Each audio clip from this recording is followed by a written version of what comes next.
It is 10 o'clock. Good morning from the 104.5 The Zone Studios. I'm Jackson Williams. In the NFL, the free agent market gets a little bit deeper as yesterday Chicago released former Pro Bowlers guard Cody Whitehair and safety Eddie Jackson. The releases save Chicago north of $30 million, and they have about $68 million in cap space for free agency, which begins about a month from today. And last night, Caitlin Clark made history. Not only did she break the scoring record, she had a career-high 49 points.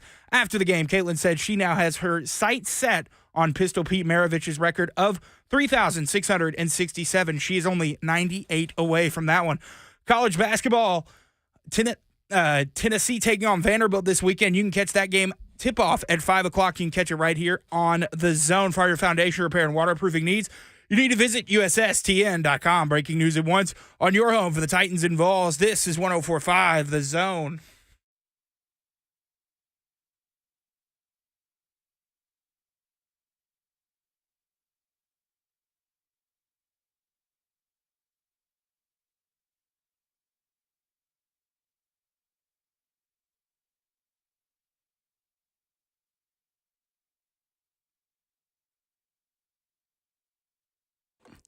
Good morning.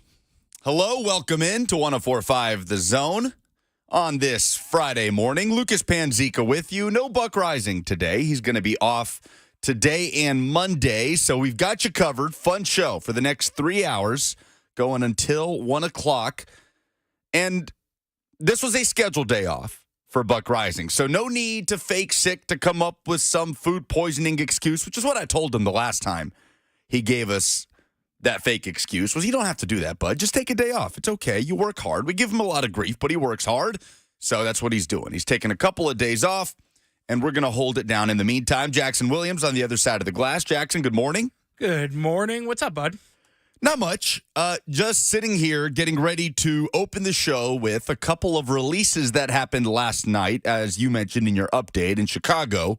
A couple of cornerstone players for the Chicago Bears that are no longer Chicago Bears as they get some cap relief from it.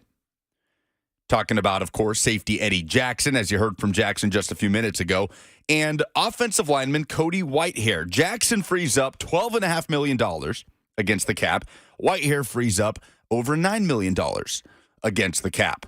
So both of those guys will have an opportunity to sign with the new team ahead of free agency, which begins in a little less than a month when the new league year officially opens. So that's the plan. That's what we're going to open with. What do those options look like for the Titans? But real quick, I was in awe of Caitlin Clark last night.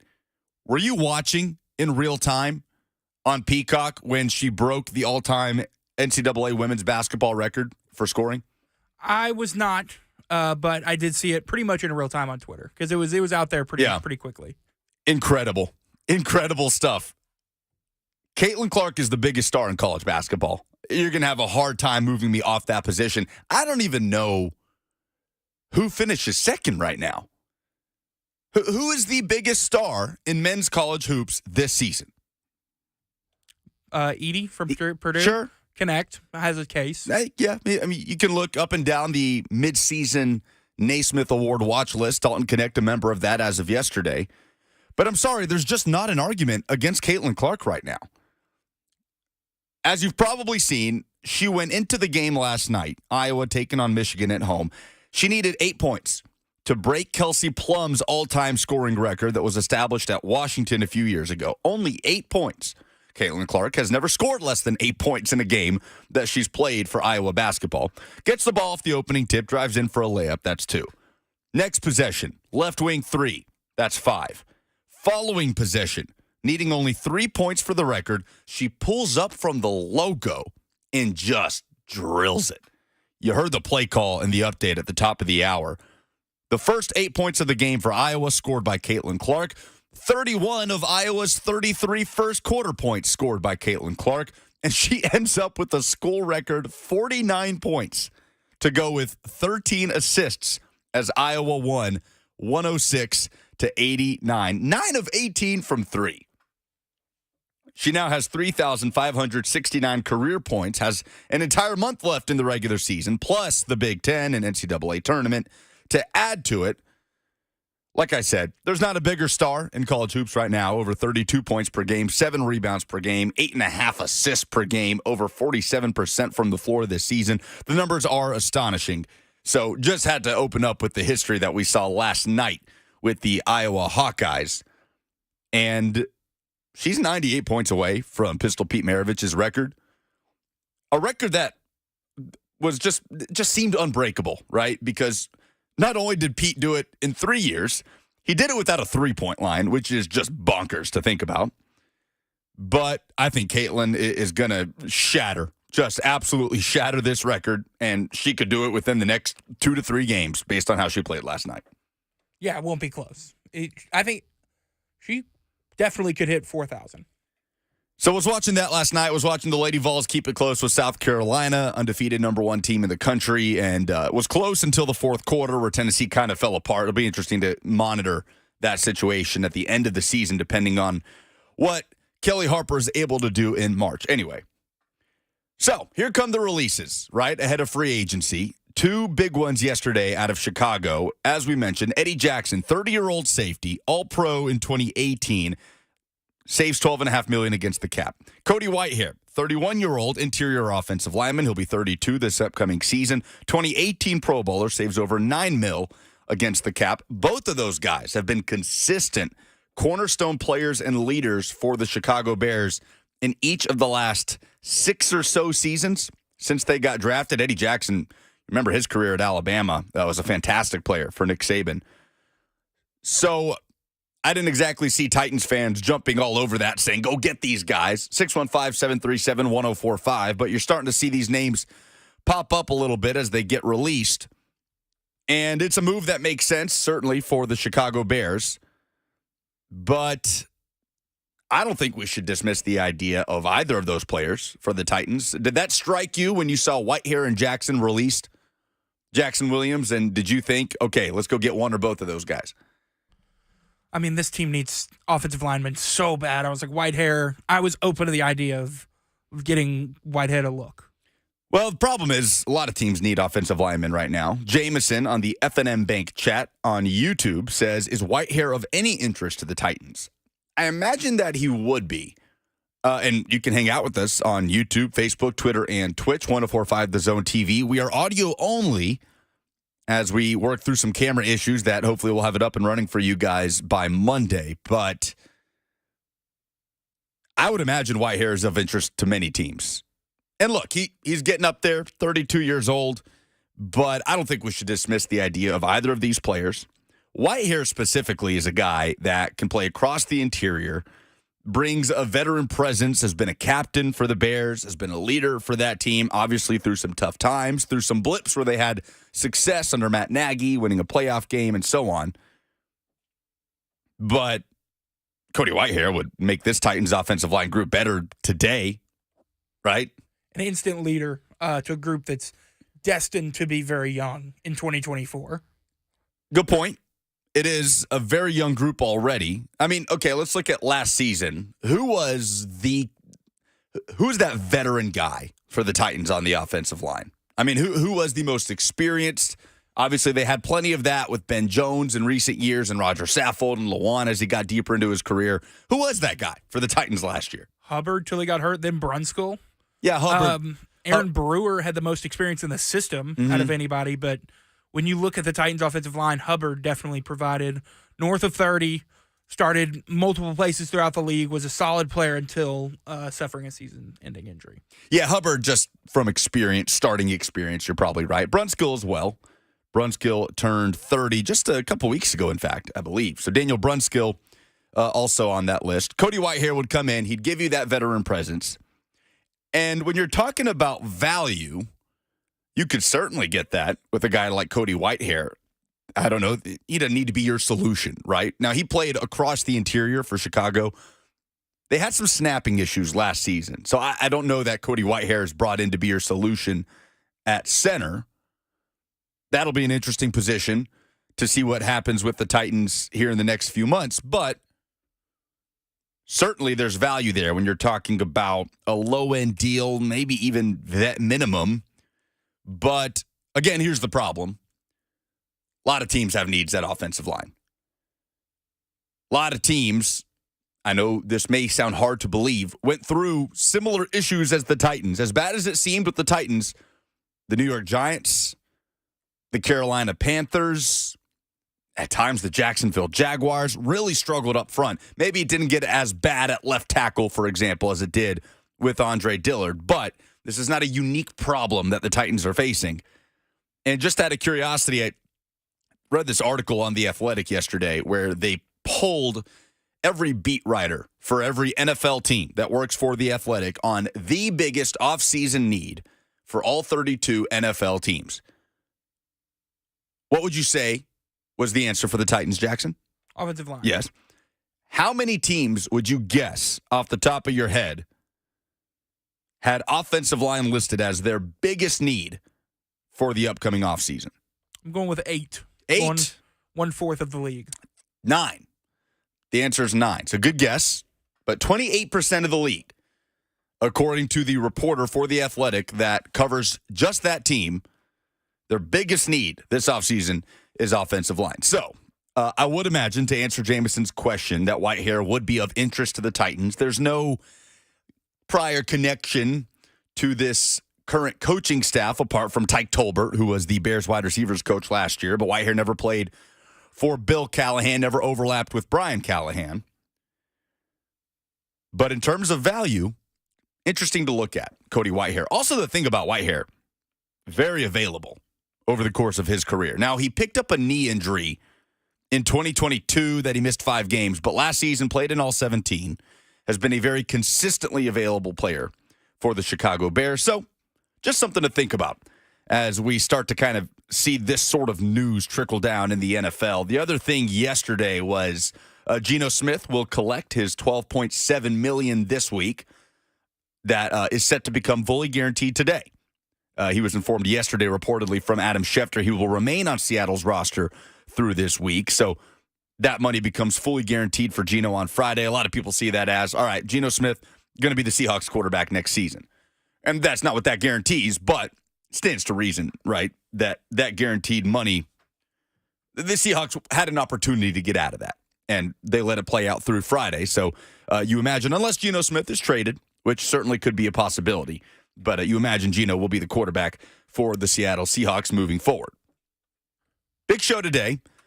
Bob Kesling, voice of the Vols, is going to join us next as we talk about Tennessee's win in bounce-back fashion over Arkansas on Wednesday and a rematch against Vanderbilt tomorrow in Knoxville. This SEC regular season title race is really fun and going to be really interesting down the stretch, so we'll take a look at that with Bob as well. Be curious to ask him, too, just how strong top to bottom the SEC is now versus when he started calling Tennessee basketball as the voice of the Vols 20-something years ago. Your chance to win Bonnaroo tickets coming up in hour 2. We're doing Friday Fire at 11:45. Stay tuned for that. The best submission will get a pair of Friday passes to Bonnaroo, so don't call yet, but we'll give you the cue in hour 2. A lot of fun stuff to get to today, but coming up next, Bob Kesling, voice of the Vols, joins us on 104.5 The Zone.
Little less than a month remains in the SEC regular season title race as Tennessee basketball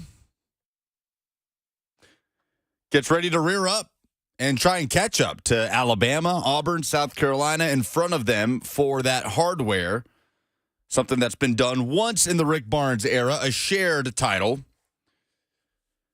Voice of the Vols, Bob Kesling, will join us in a few minutes as Tennessee gets ready for a rematch against Vanderbilt, coming off the win against Arkansas on Wednesday in blowout fashion. Big bounce-back win for the Vols, who needed a take-care-of-business type of performance after the loss last Saturday to Texas A&M. And it's interesting looking at the SEC title race as it stands because it's very top-heavy with Tennessee, Auburn, South Carolina, and Alabama really being the teams in the mix. I know Kentucky is not too far back in that regard, but I need to see Kentucky play better defense before I consider them an actual contender for the SEC title race. But as it stands, Alabama at 9-2, top of the standing. South Carolina at 9-3, Auburn at 9-3, Tennessee at 8-3, Kentucky and Florida sit at 7-4. Respectively. So, Tennessee hosting Vanderbilt, who's coming off their second SEC win of the year in buzzer-beating fashion as Romain Yohn hitting a floater against A&M for some memorial magic. They'll be going into Knoxville confidently, but it'll be interesting to talk to Bob about just the uniqueness of this Tennessee team and kind of what separates them from others in the Rick Barnes era that he's called, and specifically with Dalton Connect. There are some numbers that we're going to get into, the SEC stat of the day, later on in the hour, on what Dalton Connect is doing right now that hasn't been done at Tennessee in a very long time. So, until we get Bob Kesling on the line, 615-737-1045. Would love to hear from you as we will go to the phones for Jason in the Borough up next. Hey, Jason. I'm not talking about any basketball. I was just kind of curious of what was going on with this Saturday. Nashville SC supposed to be doing a reveal for the jerseys this Saturday. I didn't know if y'all knew any information about that. Yeah, thanks for the call, Jason. Nashville will reveal their kits for the 2024 season, which begins in earnest on the 25th against New York Red Bulls at Geodis Park. We'll have that call on 104.5 The Zone, so appreciate the question there. Bob Kesling, voice of the Vols, joins us next on 104.5 The Zone. Bob, good morning. How are you? I'm great. How are you? How are things there in the Mid-State? Doing well, Bob. Doing well as we get ready for Middle Tennessee and East Tennessee to clash again for a second time here. Vanderbilt, I suppose, coming in a little more confidently than they were when they limped into that first matchup at Memorial Gym against Tennessee. Yeah, they got a good win against Texas A&M, and I think Coach Barnes and everybody knows how difficult that is because Texas A&M really throttled Tennessee last week down in College Station. So, these games, it's interesting. You try and predict these games, and you look at them, and you think you got them figured out, and then South Carolina goes down to Auburn and gets beat by 40, and you didn't see that coming. And I think it's just conference play. Each game has these emotional swings, and the teams that are going to be successful are the ones that can fight through those emotional swings and the ups and downs and the grind that it is here, in February. And it's hard to get wins, and especially hard to get wins on the road in this league. And the teams that win the championships are the one that get the most wins on the road. And so Vanderbilt will try and steal one, and Tennessee will try and protect the home court coming up tomorrow night. So what was the biggest difference in the Tennessee team you saw at Arkansas Wednesday versus the one that fell in College Station last Saturday? Well, the Arkansas team didn't quite put up the defensive effort that Texas A&M did, and not the physical team Texas A&M is. Texas A&M, I mean, of course, they were picked to finish second in the league in the preseason. They've got a dynamic scorer in Wade Taylor, and they've got physical size inside. They lead the nation, or they're right there in block shots, so they don't give up many easy shots around the basket. They're physical. Tennessee, if you go back and look at the games they've lost against physical basketball teams that protect the rim and teams that kind of beat you up a little bit. When you go back and look at Purdue and Kansas to some extent, but down the list, the games they've lost have been games against some big, tall, physical teams. And so Tennessee's going to have to make those adjustments as they go forward, because they're going to face some of those same type teams, not only here at the end of the SEC schedule, but also when they get to the NCAA tournament. It's funny we've gotten to the point, Bob, with Dalton Connect that 22 points almost feels like a quiet night, borderline quiet night for Connect. I mean, I just want to ask you straight up, Dalton Connect is the most impressive player you have seen play for Tennessee since who?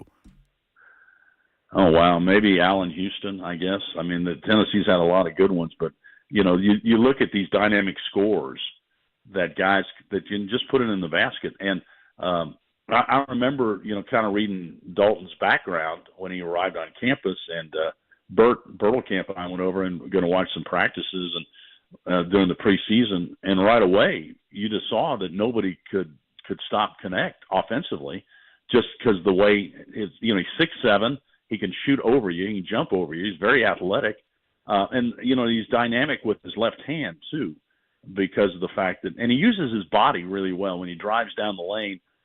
He's able to bang into the defender to kind of get him away, get some space, and then he uses that left hand strong and goes to the basket. And the way he jumps and the way he leaps, and it was kind of a wow factor, because I didn't know what to expect. I mean, I knew he'd average 20 points a game, last year, but I didn't know what kind of offensive player he is. And the thing that's interesting about it, the reason he came to Tennessee is because all the NBA scouts told him that he needed to be better on defense. So he was recruited by North Carolina and Indiana and all these big schools, Kansas, all these big schools. But Rick Barnes, he came in for the spring game last year. Was impressed by the crowd and just the enthusiasm about Tennessee sports. And Coach Barnes said, "I'm going to teach you how to play defense, and I'll get you to the NBA." And that sold him. And so, but it's still interesting early in the season when Connect would put up 24 points or something like that. We'd get Coach Barnes on the post-game radio show and say, "Well, Coach, Dalton Connect had a very good offensive game." "Ah, well, he's still got to play better defense. He's got to do this, got to do that."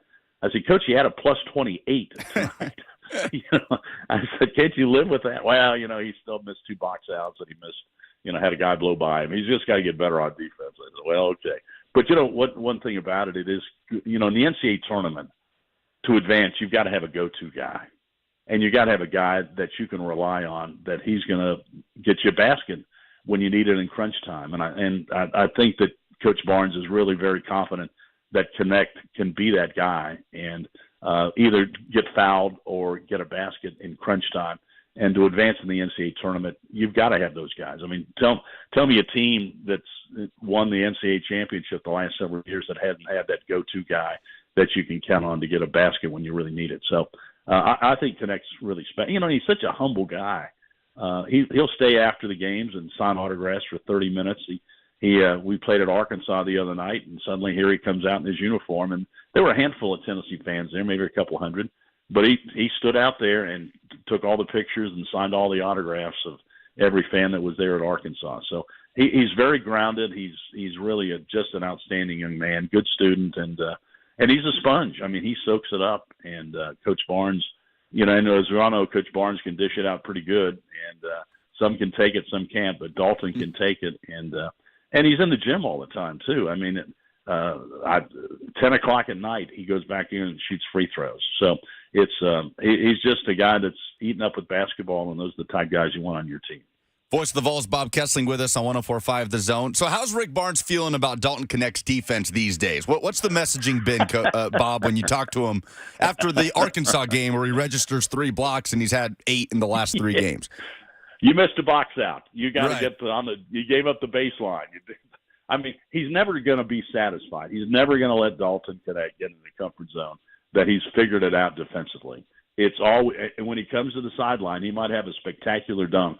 And the first thing that Coach Barnes, and we can usually hear most of the conversations sitting next to the bench, first thing he tells him, you didn't play hard enough, or you didn't, you got to make sure that you get over there and switch that. And it's all about defense. It's hardly ever about offense. But I think Dalton understands it. I think he understands the message, and he understands the method.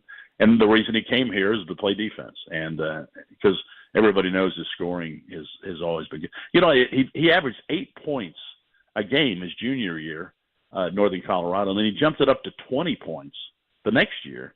So that tells you he really improved his game and has been really working on it, and he constantly works on it. It's amazing, his work ethic. That's got to be the thing that separates this Barnes team from some of his best, right? Even the Grant Williams, Admiral Schofield teams, those guys could take over a game, but not at the level of consistency we're seeing with Connect. Is that the thing that has given you the most confidence that this is a team that can make that deep run in March that's been missing under Barnes, or are there any other elements that separates this team in that regard? Well, what are the teams that advance in March? Teams that have good guard play, especially can guard the ball. Well, Tennessee's got three guys that are about as good on-the-ball defenders as there are in college basketball. When you look at Zakai Ziegler and Jemai Mashak and Santiago Vescovi, I mean, those guys really guard the ball. And then Jonas Adu has gotten better defensively, on the switches and picking up guys. I mean, Arkansas the other night constantly wanted to drive to the basket, and suddenly there was an orange shirt standing in their way, just wouldn't let them do it. Devo Davis was so frustrated because he couldn't get to the basket every time he tried to drive. Tennessee's defense is on a string and just moving side to side. And this is the couple of things I like about this team. They really are committed on the defensive end of the floor, and they're going to play defense. The other thing, they really seem to like each other. Sometimes you see teams where there's maybe a little fraction over here. You've got this or that. But all of these guys seem to like each other. They get on the plane, and you can hear them laughing in the back. And I think it's kind of the veteran aspect of the team, too, because, there are not many teams around the country that have, fifth-year players that have been at the same school for all 5 years. And Tennessee's got that in Josiah, Jordan James, and also Santiago Vescovi. And they bring a calming veteran presence to this team. And, Coach Barnes has said he'd like to see Santiago even be more aggressive offensively and quit passing up shots. But from the start of the season, he's wanted to make sure everybody's involved in the offense. And he's much more willing to pass up a shot to get a better one for his teammates. And that's a good thing to have, a good trait to have on your team. Well, I was going to ask you about that next, Bob, about Vescovi, just what you've made of the way his role has had to change, because at several points the last couple of years, he's had to be the guy, right, to score the ball for Tennessee. Yeah. Just what have you made of the way that's had to change and how he's had to adapt to it? I think it's been interesting. I mean, he was an all-SEC first-team player last year and was one of the top shooters in the conference and is, he's among the best three-point shooters. I mean, he's third on the all-time Tennessee three-point list. And I think he's the number one active SEC player in terms of number of three-pointers made. So he's a good shooter, a great shooter. But Bert and I noticed that early in the season in some of the preseason scrimmages and everything that, Santiago was passing up shots to make sure that his teammates got a shot. And last year, there was more pressure on him last year because you didn't have that other scorer like you've got now with Connect. And so I think Santiago felt he had to score.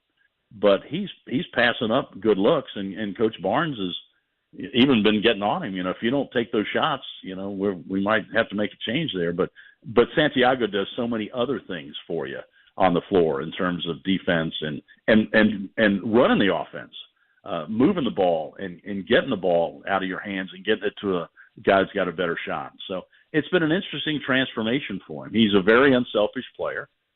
And now as we get maybe deeper into the season, maybe he'll, take it a little bit more on himself to be more offensive minded. But I think he's very comfortable in his role. And, Jordan James is kind of the same way. You look at his stats, he's among the top rebounders on the team. He's up there in steals. He's up there in assists.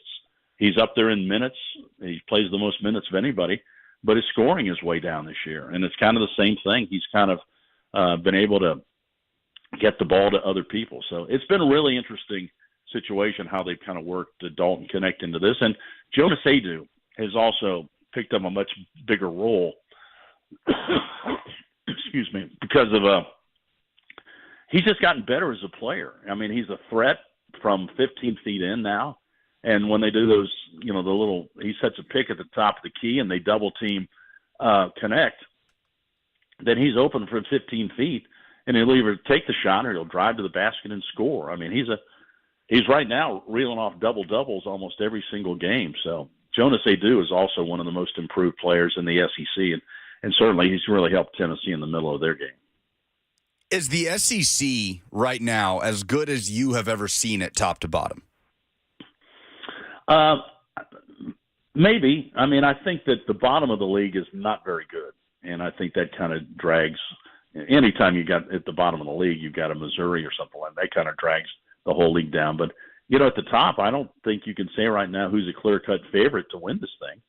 And I do believe that the SEC is going to get 9 and maybe 10 teams in the NCAA tournament. So when you're talking that way, that's great balance, and that's really good teams. And I think one of the things the SEC does is they've stepped it up in recent years to make sure they play competitive non-conference schedules. I mean, you look at Tennessee's non-conference schedule. I mean, you got North Carolina, you got Illinois, you got Kansas, Purdue, just down the list. I mean, nobody played a tougher schedule than Tennessee. And then you go back and look at some of these other teams, and a lot of them, some of those same names are on their list as well. So I think that while there's not one of those teams that's running away with the league, which I think is a good thing, but I think Alabama and Auburn and Tennessee they play with anybody. So I think at the top of the league, I think it's really strong right now. Voice of the Vols, Bob Kesling, our guest on 104.5 The Zone. Bob, as we shift over looking at the football program and we await the ruling from the preliminary injunction hearing out of the Eastern District of Tennessee, on the field itself, in the building, how have Josh Heupel, his staff, and his football team been kind of moving forward through this towards spring practice as Heupel, has to make a couple of coaching changes, but just kind of how it compares to operating under the Pruitt investigation versus what it's been like for him to operate under this situation? Yeah, well, I think it's a little bit similar from the fact that Coach Heupel would tell the players during the Pruitt investigation, guys, there's nothing you can do about it. There's nothing you can control. It's out of your hands.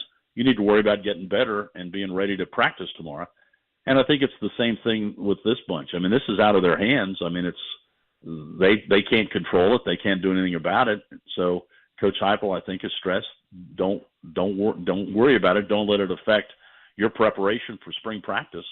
And let's get ready to go. So it's unfortunate this is all going on, and I'm sure it might be a bit of a distraction. But I don't think it's not like a big black cloud.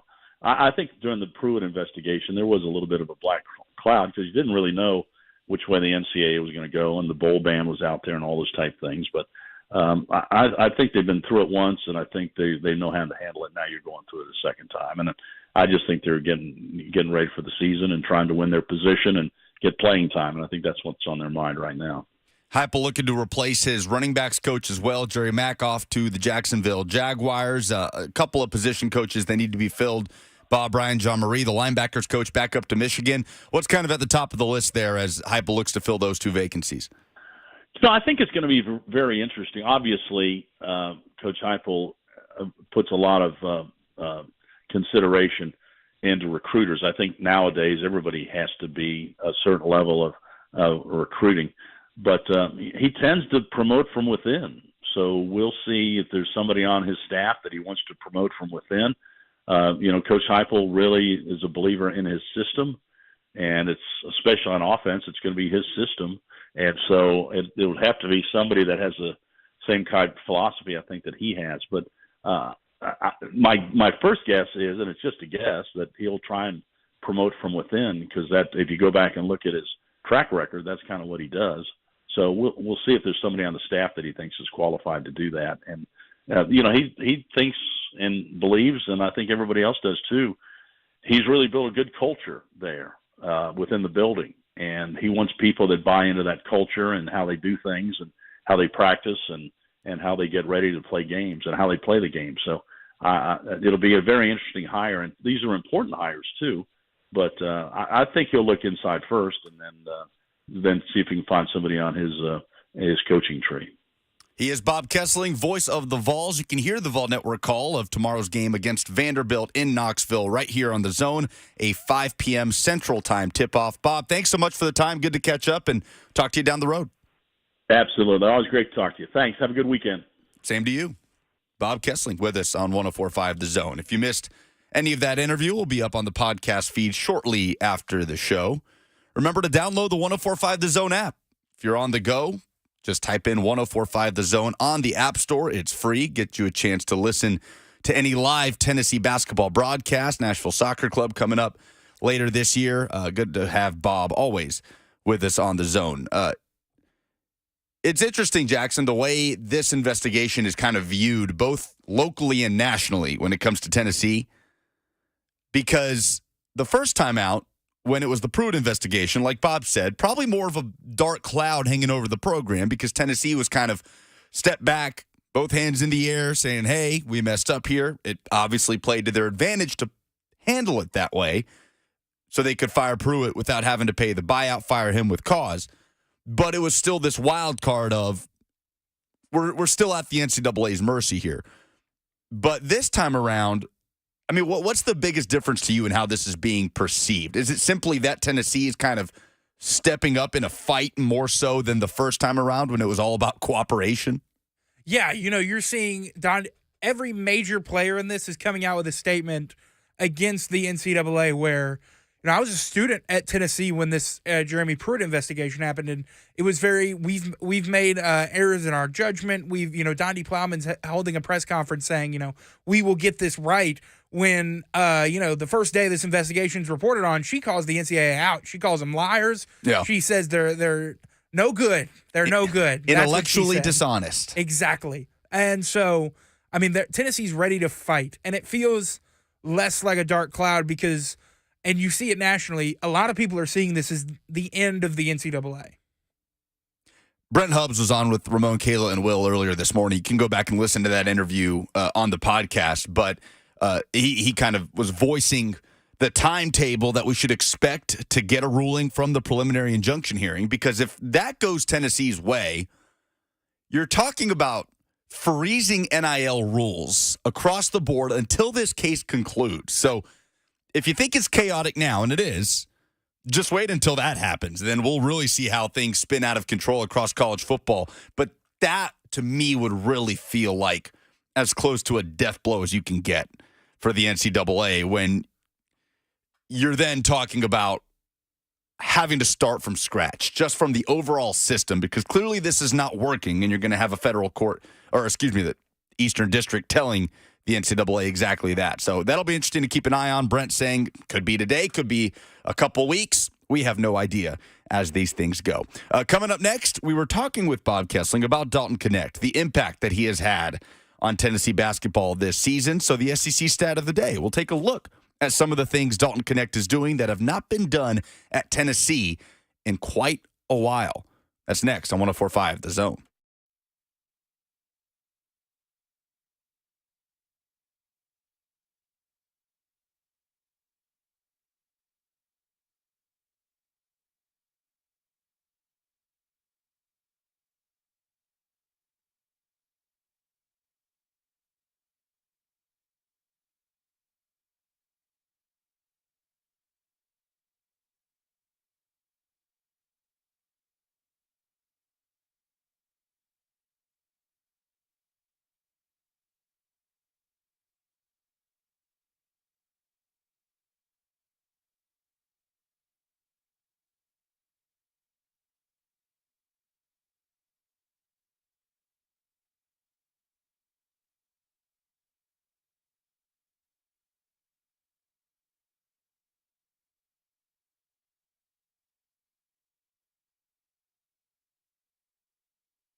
Always good to have Voice of the Vols Bob Kesling on the program.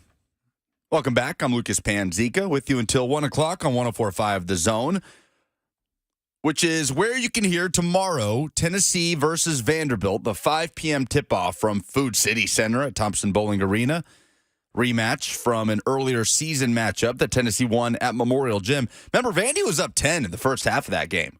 Got off to a really nice start. Tennessee had to kind of wake up and crawl back to a lead, and then from there kind of cruised with Dalton Connect having another big day at Memorial Gym. That was a 75-62 win for Tennessee, 32 points for Dalton Connect, 6 boards, 3 assists. So with that, we've been talking to Bob Kesling about the things Dalton Connect is doing that have not been done at Tennessee for a very long time. I asked him, most impressive player for the Vols since who? He said Allen Houston, going back to early 90s, Bob Kesling. We've got some numbers, though, that can illustrate that a little bit. It's the SEC stat of the day.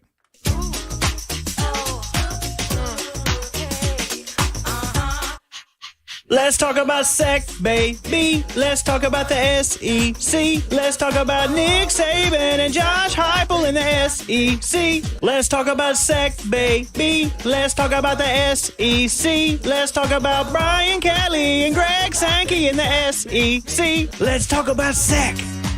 Dalton Connect has scored 20 or more points in 9 of the last 10 games for Tennessee. Jackson Williams, that is the first Vol to do it since who? Chris Lofton. Ooh, look at you. Good stuff, buddy. Chris Lofton. I had to go back and dig for this. I had to go back to Grant Williams. I had to go back to Admiral Schofield, Jordan McRae, Wayne Chisholm, some of the best scorers of the basketball in modern Tennessee history. And Chris Lofton is the name that you have to fall back on, who has not played at Tennessee since the 2007-2008 season. Lofton could score. Lofton could score, but not at all 3 levels the way Connect seemingly is able to. Obviously, Chris Lofton, not the NBA prospect that Dalton Connect most certainly is. He's 3rd on the team in rebounding, 4th in assists, 2nd in blocks. 8 blocks over the last 3 games leads the team. And probably the most impressive thing about Dalton Connect, not the fact that he's been putting up 20, 25, 30 points routinely in SEC play, but the fact that he's doing it while ranking 2nd on the team in field goal percentage at a 47.8 clip. The guy doesn't take bad shots. That's what's stunning to watch about Connect. He's the best 3-point shooter on the team this season, over 40% on the year.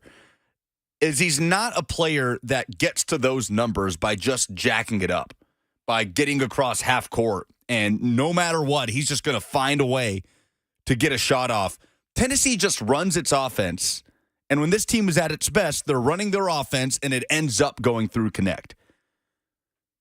Now, Tennessee has fallen into the trap on occasion this season of standing around and watching Dalton Connect play basketball. I think that really hurt them in the loss to South Carolina, one of the worst offensive outputs of the season where things aren't working, shots aren't falling, and in that second half, it really did turn into everybody standing around and watching Dalton, hoping he can bail them out.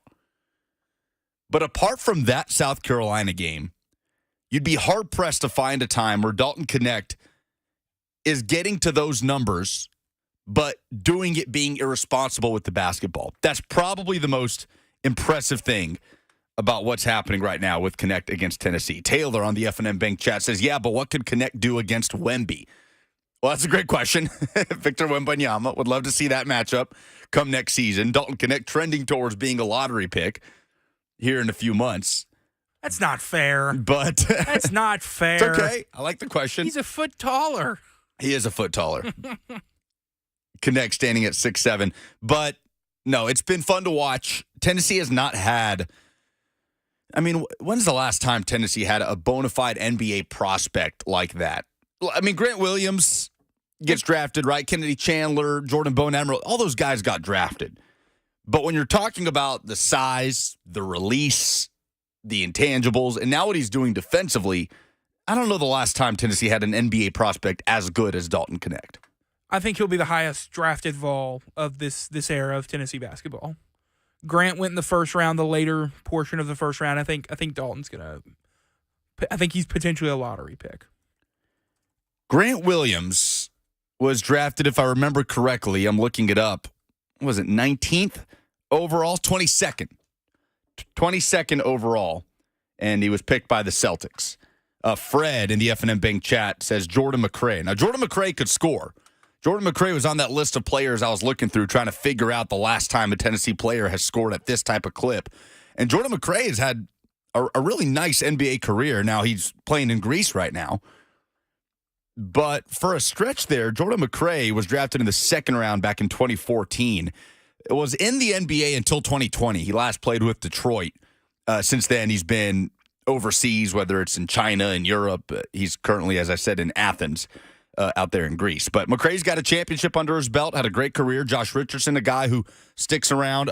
Tobias Harris. Yeah. That's the answer here.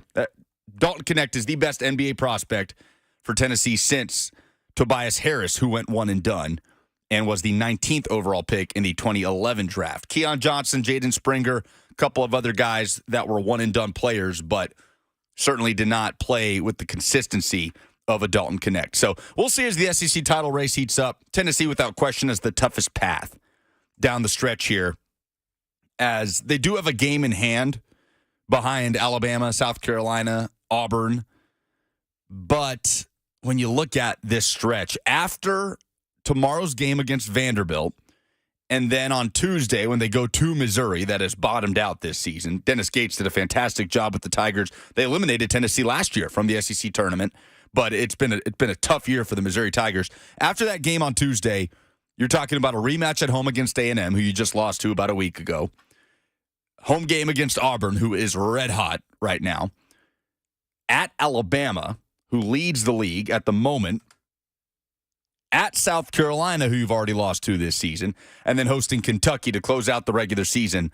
Kentucky obviously will be looking for revenge in that game. So the last 4 games of the season for Tennessee are against top 15 teams, 2 of them on the road at Alabama, at South Carolina. Nobody else at the top of the SEC standings at the moment has a slate like that. So it'll be interesting to see, certainly, if Tennessee is able to get down to the end of that rope and come out on top as SEC regular season champs. It will be deserved. It's going to be a tough task, but obviously they would and should have their sights set on more than an SEC regular season title. There is one wide receiver that I know is on the wish list of a lot of Titans fans that maybe you lost hope on. Lost hope on the idea of him coming here to play for Brian Callahan and the Titans. Well, that hope might be renewed. We'll tell you who that is next on 104.5 The Zone.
It is 11:02. Good morning from the 104.5 The Zone Studios. I'm Jackson Williams. Breaking news from Adam Schefter about 2 minutes ago. Raiders quarterback Jimmy Garoppolo has been suspended 2 games for violating the NFL's performance-enhancing substances policy. The policy violation is related to him using a prescribed medication without having a valid therapeutic use exemption. Around the NFL, the free agent market gets a little bit deeper yesterday as Chicago revealed former Pro Bowlers guard Cody Whitehair and safety Eddie Jackson. The releases save Chicago north of $30 million, and they have now about $68 million in cap space for free agency, which starts 1 day and 1 month from today. Last night, Caitlin Clark made history. Not only did she break the scoring record, she had a career-high 49 points, and after the game, Caitlin said she now has her sights set on Pistol Pete Maravich's record of 3,667. She is only 98 from that record. Speaking of women's college basketball, Lady Vols fall to the number 1 South Carolina Gamecocks, 66-55, as the Gamecocks remain undefeated on the season. And the basketballs, the men's team look to build off their Wednesday win over Arkansas as they host Vandy at Food City Center. Tip off at 5. You can catch that game right here on The Zone. For all your foundation repair and waterproofing needs, you need to visit USSTN.com. Breaking news at once on your home for the Titans and Vols. This is 104.5 The Zone.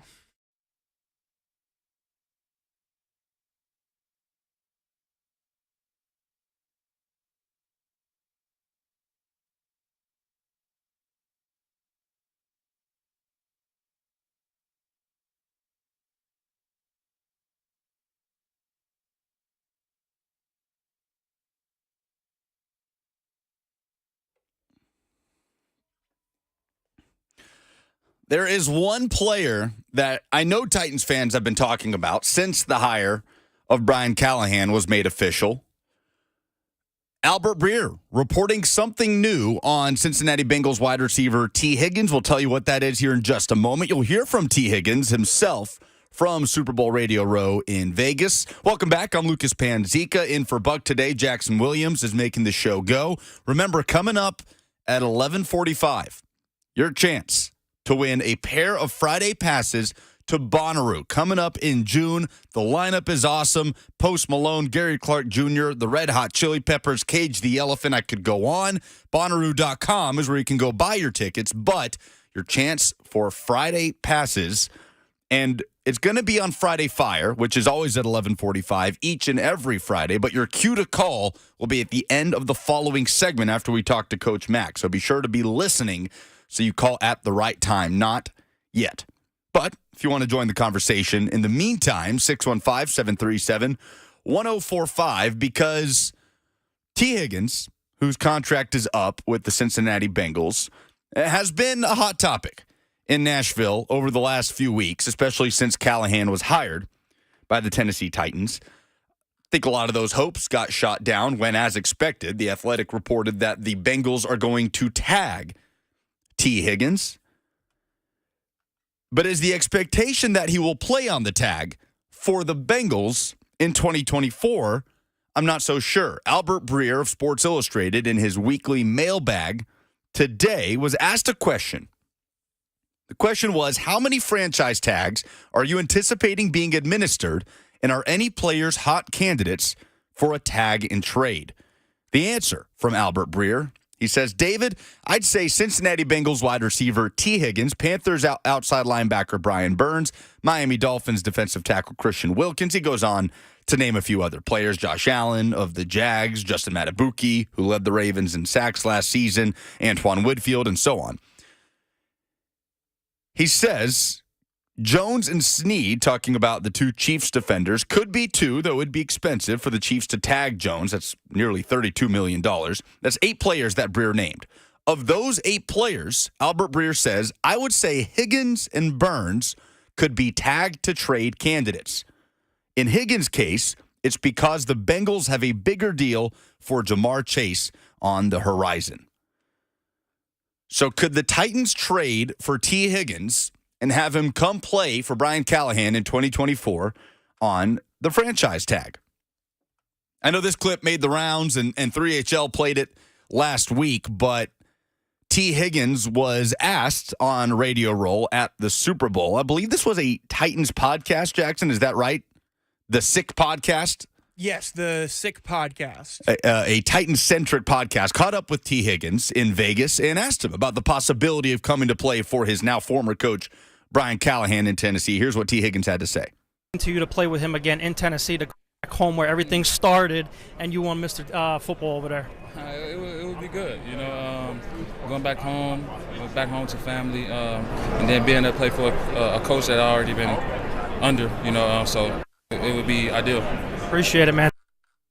It would be ideal, he says. T. Higgins, the Oak Ridge, Tennessee native, escaped the clasp of Tennessee fans once when he went to Clemson instead of coming to Knoxville to play for Butch Jones. In hindsight, great decision. But T. Higgins this past season played in 12 games, started 11, 42 catches, 656 yards, 5 touchdowns. So a slightly down year for Higgins, who had gone over 900 yards in each of the last 3 years prior to 2023 and over 1,000 yards in 2021 and 2022. There were a lot of factors there, right? Higgins missed a few games this season. This was his least available season, missing 5 games in total. Obviously, the revolving door at quarterback, not so much a revolving door in Cincinnati as it was in places like Cleveland, but Joe Burrow in and out health-wise, and then Jake Browning comes in, gets hot for a period. And there was a stretch last season where T. Higgins was dealing with some drops. I remember that being a narrative around Higgins around mid-season, kind of got it together, ended up being productive near the end of the season. So, would Titans fans be in support of a tag and trade for Bengals wide receiver T. Higgins under the franchise tag, making in the neighborhood of $20 million a year for the 2024 season? 615-737-1045. AJ on the F&M Bank chat says, hell no to a trade for T. I don't mind signing him to a bag, but no trading for these guys. So what would be the logic? What would be the biggest argument against trading for T. Higgins on the franchise tag as opposed to just signing him as a free agent, which is not going to happen? The Bengals are going to tag T. Higgins. This team is so starved for draft capital. I would honestly probably want to see a move to make this move. Like dump a cap casualty where you trade, you get a couple of, maybe day 3 picks for, and then you use those to bolster maybe you don't have a third, so maybe your 4th and a bunch of late round picks. But I think T. Higgins is going to require more than that. It's going to require a big investment of draft capital, which the Titans just don't have. Yeah, T. Higgins, a guy that is viewed as could come in as a wide receiver 1. Yeah, he's only a wide receiver 2 because they have Jamar Chase. Right. So Thea on the F&M Bank chat says, better for next year in free agency. Frederick says, we don't have a lot of draft picks. Titans have 7 picks. They do not have a 3rd rounder. So I certainly see the logic in that argument because you need that draft capital. But in a wide receiver class as deep as this one, and the idea of, the Bengals took Jamar Chase over Penei Sewell, we've talked about that a lot. Could the Titans take a wide receiver? Could they take a Malik Neighbors? Could they take a Roma Dunze at 7 over Joe Alt, the Notre Dame left tackle, over the best available left tackle with that 7th pick? Should we be talking about the idea of finding a wide receiver in the upcoming draft at value, because it's a very deep class, so day 2, day 3, while giving up draft capital to bring in a bona fide wide receiver 1 in T. Higgins? Maybe bona fide is a strong word there, but a guy that can come in and immediately play opposite DeAndre Hopkins with the rookie that you drafted in the 4th, 5th round to come in and join that room with Treylon Burks and Kyle Phillips and so on. The real Mike Jones on the F&M Bank chat says it would have to be a 2025 pick. We can't afford it right now. The thing that bugs me the most, if you had a 3rd round pick, I think this looks a lot more appealing to Titans fans. Because if you give up the 2nd round pick, you're missing a whole day, a very valuable day of the NFL draft. Quite possibly where you find some of the most value in the draft is day 2. And you're just going to be out on that if you trade for T. Higgins and give up that 2nd round pick. 615-737-1045 to get your thoughts. Would you want the Titans to trade for T. Higgins on the franchise tag? As Albert Breer has reported, he believes Higgins would be a candidate for a tag and trade from Cincinnati. You just heard from the wide receiver, said it would be ideal to come back home to Tennessee to play for his former offensive coordinator, Brian Callahan. Titans don't have a third-round pick. As we said, I'm sure it's something we'll touch back on over the course of the next few weeks. There is breaking news elsewhere in the NFL around a quarterback in the AFC. We'll get to that, and Coach Mack of Titans Radio joins us next on 104.5 The Zone.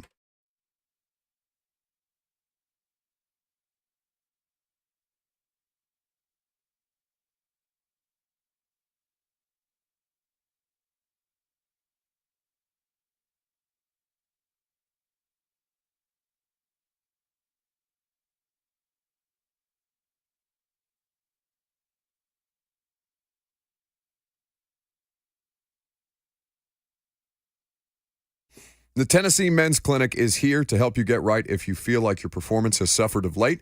They have been helping guys deal with erectile dysfunction for a decade, and they can give you the support system that you need. The Tennessee Men's Clinic has 2 locations for you to seek treatment, for you to go meet their staff and get a consultation about all the different ways that they can help you, because there's no one-size treatment fits all for ED.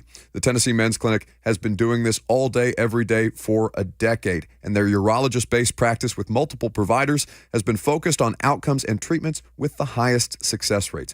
A lot of dudes go in after pills and herbals have failed. They have the multiple urologists and providers that you need in those multiple locations that I mentioned to take care of you. So get treatment for ED knocked off the list early this year. Call 615-208-9090. That's 615-208-9090, or go online to TennesseeMen'sClinic.com to book an appointment today.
That music on a Friday only means one thing.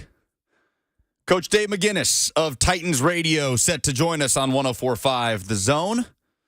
As we do get some breaking news from Adam Schefter really quickly. Schefter tweeting just minutes ago that Raiders quarterback Jimmy Garoppolo is being suspended 2 games for violating the NFL's performance-enhancing substances policy.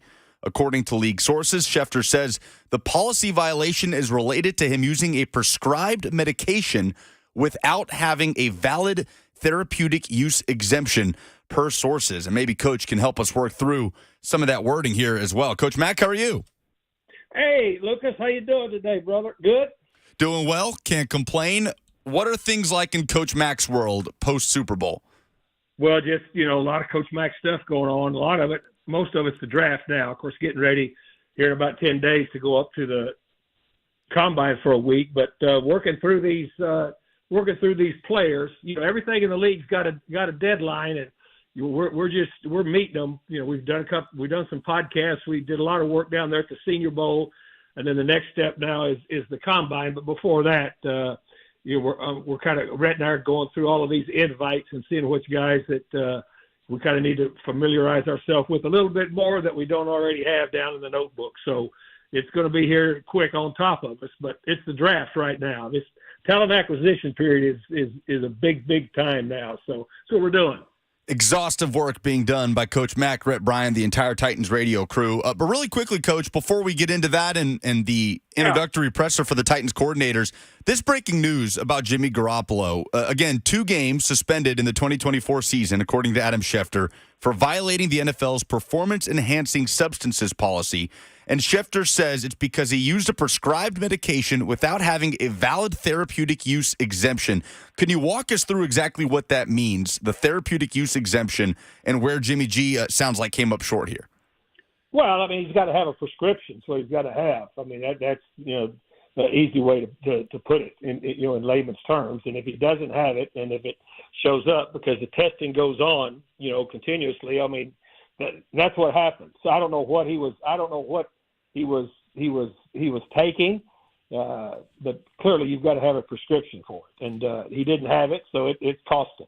So is this a case, Coach, where you would have to submit the prescription to the team before the testing in order for them to anticipate it? Absolutely. You got to have it on record. Okay. You just got to have it on record, and there's protocols that you have to follow. It's really pretty simple, and that's a big part of it. So despite having the prescription, let's say hypothetically Jimmy does have the prescription on hand, it doesn't matter if you go through the testing and you didn't submit it beforehand. There you go. Jimmy G with 1 year left on his deal, 2 years left through 2025 in Vegas, suspended for 2 games. Coach, we've talked about Denard Wilson, and I'd love to ask you a few things about him and that philosophy that it brings over here in a minute, because obviously you worked with him in Los Angeles. But Nick Holtz, I know you never crossed paths with Nick in your coaching career. Just what have you learned since he was hired by Brian Callahan to be the offensive coordinator, and hearing from Nick Holtz on Wednesday? Well, I've talked to several people that have worked with him. Of course, I knew a lot of these coaches that have been hired here. So, but I like to kind of find out what everybody else's background is, just checking around. And first of all, in the role that he's going to be in, I think it's clearly the connection that he and Brian Callahan have that's something that you need, especially where they're going to have that type of symbiotic relationship that they're going to need with putting the offense together, but the head coach calling the plays. And it's very similar, to what a lot of guys have done that are first-time head coaches in the league on the offensive side of the ball, that are particularly quarterback guys that are going to call the offenses, but they need someone that is, really hand in glove with them as far as installing the offense and can help with game plans. And just really has to be someone that they're really connected to. And so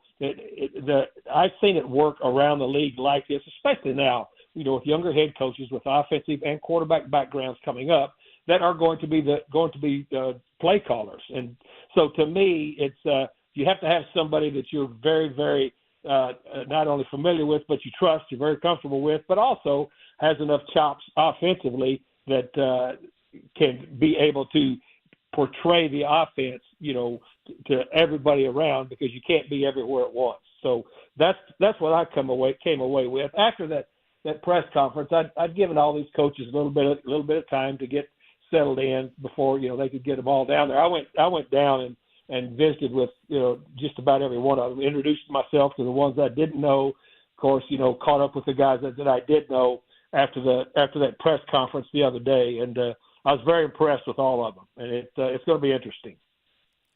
As we talk about, especially with the Titans, the wide receiver position, and Albert Breer reporting the Bengals could tag and trade T. Higgins, and then the discussion begins from fans, right, Coach? Do you draft a receiver early? Do you want to give up draft capital to trade for a receiver like Higgins? It's going to define really the next few weeks. But when you look at all the messaging from Rand Carthon and talking about the input that he wants to receive from Brian Callahan, how much of that input that comes from the head coach trickles up from the coaching staff, from people like Nick Holtz and Tyke Tolbert, for example, who's going to be coaching wide receivers? Yeah, that's a huge part of it. That's what they're doing right now.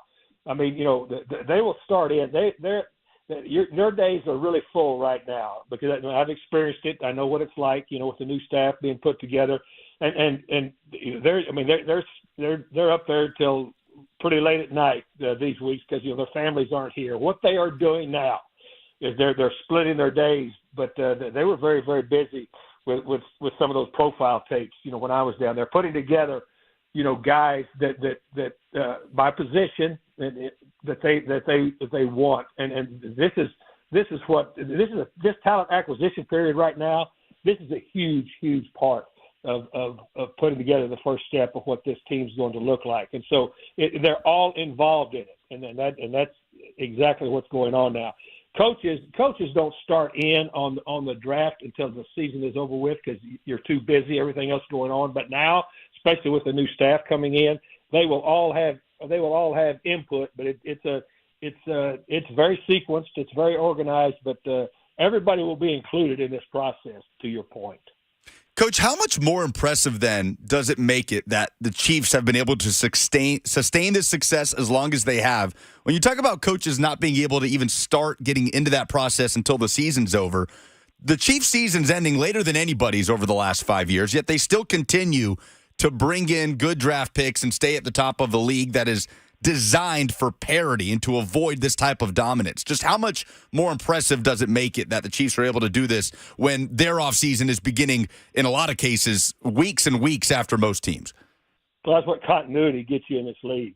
I mean, they've been together a long time, Andy and his group, and then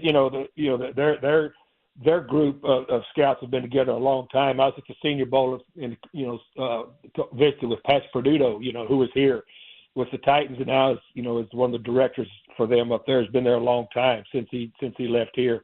I mean, that group's been together a long time. So continuity, first of all, is a huge step, in that direction. Andy Reid, and then of course, Andy's been in charge there for a long time, and that type of continuity is big. Spags has been there a long time. That type of continuity is big, so that helps, and then that's a major part of it is continuity. But when you're starting new, then you've got to go through those things of getting everybody basically on the same wavelength as to what's going on. But you start looking at teams that have. I mean, look at Baltimore. Look at what Andy's doing there. San Francisco's got great continuity. Continuity is important in this league because decisions have to be made on a timeline, and the more that people are in lockstep before timelines hit, it's a help. Plus, it helps that you've got a quarterback in place that is an elite quarterback that has grown up there through the system. All of that stuff matters in this league. Titans Radio's head coach Dave McGinnis with us on 104.5 The Zone. Over to the defensive side for the Titans, Coach. We've talked to you about Denard Wilson, you and Jeff Fisher, and that staff giving him his first coaching opportunity with the Rams.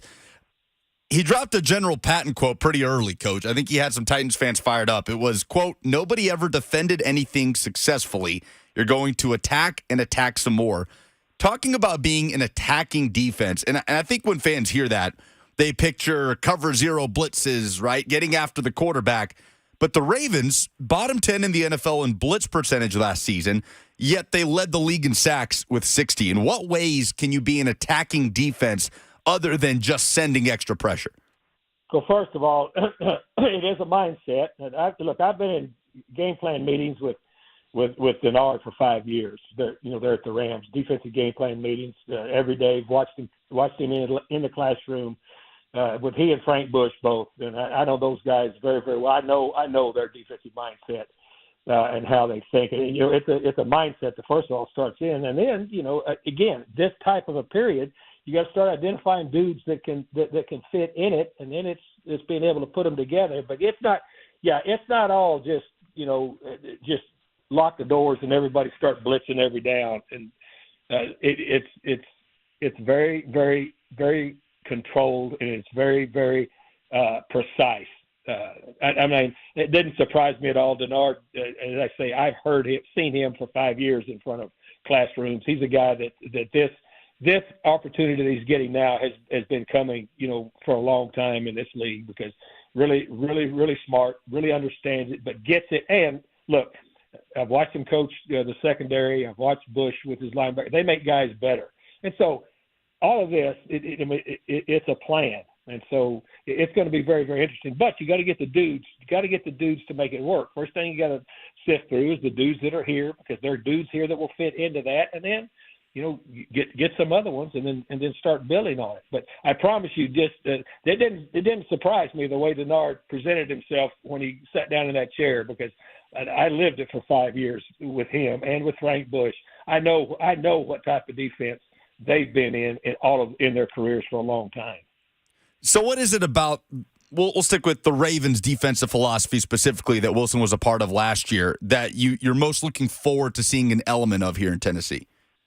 Well, they're very adaptable. I mean, they're pretty malleable with what's always going on, and that's we were putting that thing together at the Rams with Greg Williams and Fish, and defensively, we came in there and started adding really good pieces to there that some of them are still playing, and some of them were the backbone of that first Super Bowl team that they had there. But you got to get those types of pieces together. But you've got to be able to find guys that are multiple, but you also have to be able to find guys that are really good in one-on-one matchups, and that's extremely, extremely important. And then you've got to find guys that are really relentless with the defense and buy in. I mean, we started two rookie corners when we first got there, because the back end there at the Rams, when we first took that thing over, they'd been 15-65 in the previous 5 years. So the math doesn't add up very well. And you got to go get dudes that fit what you do. And we started two rookie corners that ended up playing for a long time in this league, and Trumaine Johnson and Jack Rabbit Jenkins, that got big contracts throughout their careers, but they could play man-to-man, and they wanted to. They wanted to accept that, but they also understood it's not all a man-to-man defense. It's some pretty intricate stuff that goes on, but you have to start from ground one to develop it. But it starts with dudes that fit what you want to do. It's just not one thing. It's going to be a pretty multifaceted defense that takes a little bit of time to put in. But the first thing, I mean, they will never, and what he said is true, they will never compromise, and they will never, ever apologize for competing really, really hard, and that starts in practice. How could a young corner like Roger McCreary then benefit from working under Wilson, who's overseen the top two passing defenses in the NFL each of the last 2 years? Well, he'll understand exactly what's asked of him. I mean, he will have there will be no ifs, ands, or buts. Roger McCreary will fit into this thing very nicely, because he's a football player and he loves ball, and he's already proven that he can play multiple roles. So I didn't talk to him about the personnel at all. That's not my basket anymore. That's not what I do. But I would just knowing those guys and knowing what that defense is, I would think that Roger will have no problem assimilating into this group. Coach Mack with us of Titans Radio on 104.5 The Zone. The way that the narrative around the hire of Brian Callahan has kind of been defined, Coach, obviously has had to do with the quarterback and Callahan's history with quarterbacks and Will Levis specifically, and modernizing the Titans offense. But when it comes to the defensive side of things, what does it mean to modernize an NFL defense? Just what's the biggest way you've seen defenses have to adapt to how the game has evolved now on offense?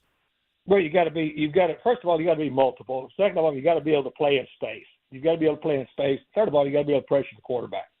And it's not just sacks. Pressure quarterbacks, get quarterbacks off spots, and then you've got to be able to now. Explosives are going to happen because offenses are just too good in this league, and it's a spread out game. All the rules are bent towards making offenses more explosive, but you've got to be able to control explosives on a consistent basis, and that's what a modern defense can do. But you've got to be very malleable, because week to week to week, offenses are always looking for ways to crack a defense just a little bit, because sometimes that's all it takes is one or two series to be able to put a game over the top. And so you've got to be able, first of all, you have to have guys that can win one-on-one matchups from the front to the back. That's imperative. Not everybody, but you have to have some of those dudes that you can lean on week to week to week, from the front all the way to the second level to the back end, that can win their one-on-one matchups on a consistent basis. Coach, we got a chance to talk a couple weeks ago about that moment after a new head coach is introduced, he's hired, all the pomp and circumstance of the press conference and the congratulations, and then you said, then the door closes and it's just you, right? And the expectation to go to work and build a winning football team. Now that the dust has kind of settled a little bit around all that stuff for Callahan, his staff mostly filled out, I'm curious for you, and you already had some familiarity built in when you were promoted as the defensive coordinator in Arizona to head coach, but how long does it take before you feel like these coaches really are able to get settled in and that transition feels like it's in the rear view?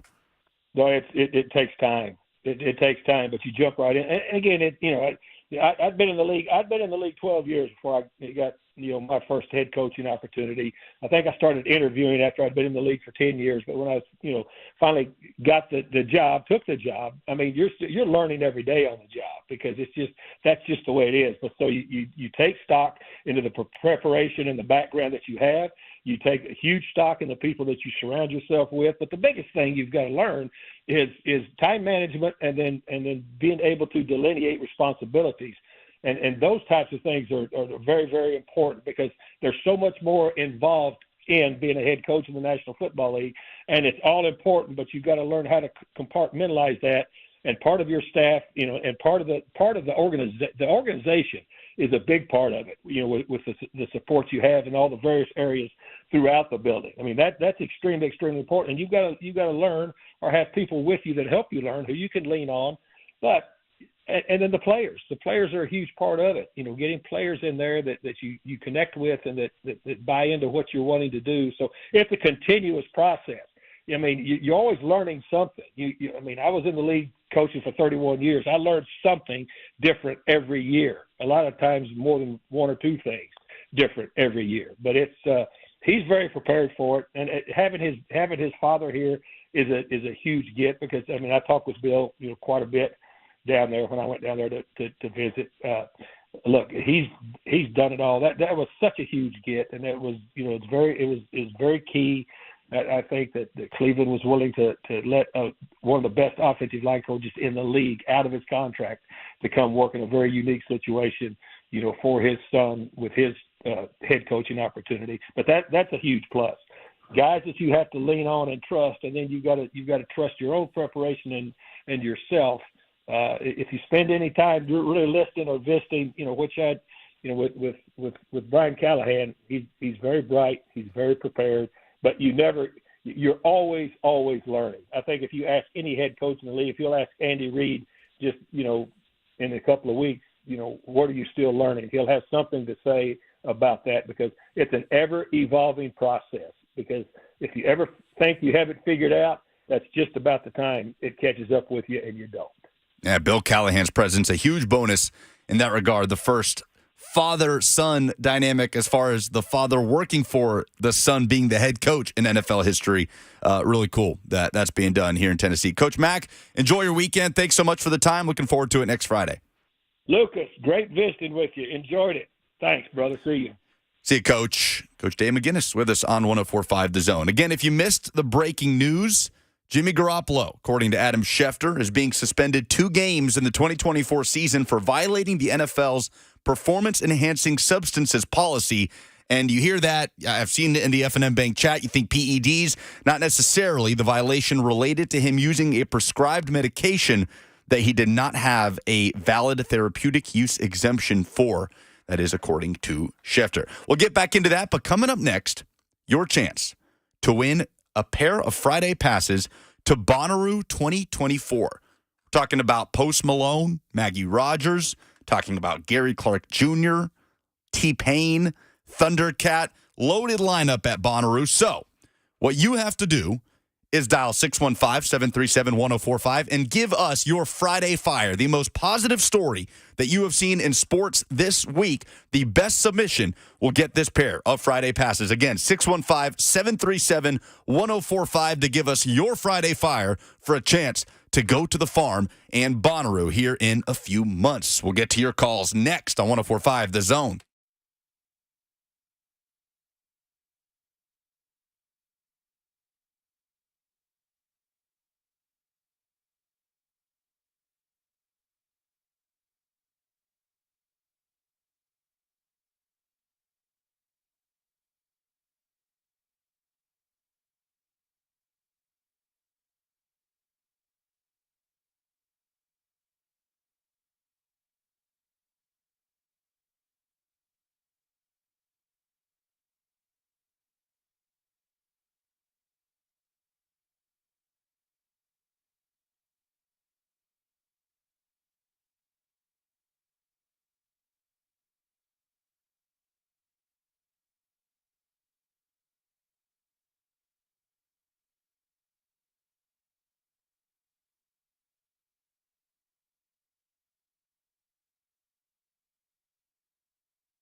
Look, I love Huey Lewis and the News.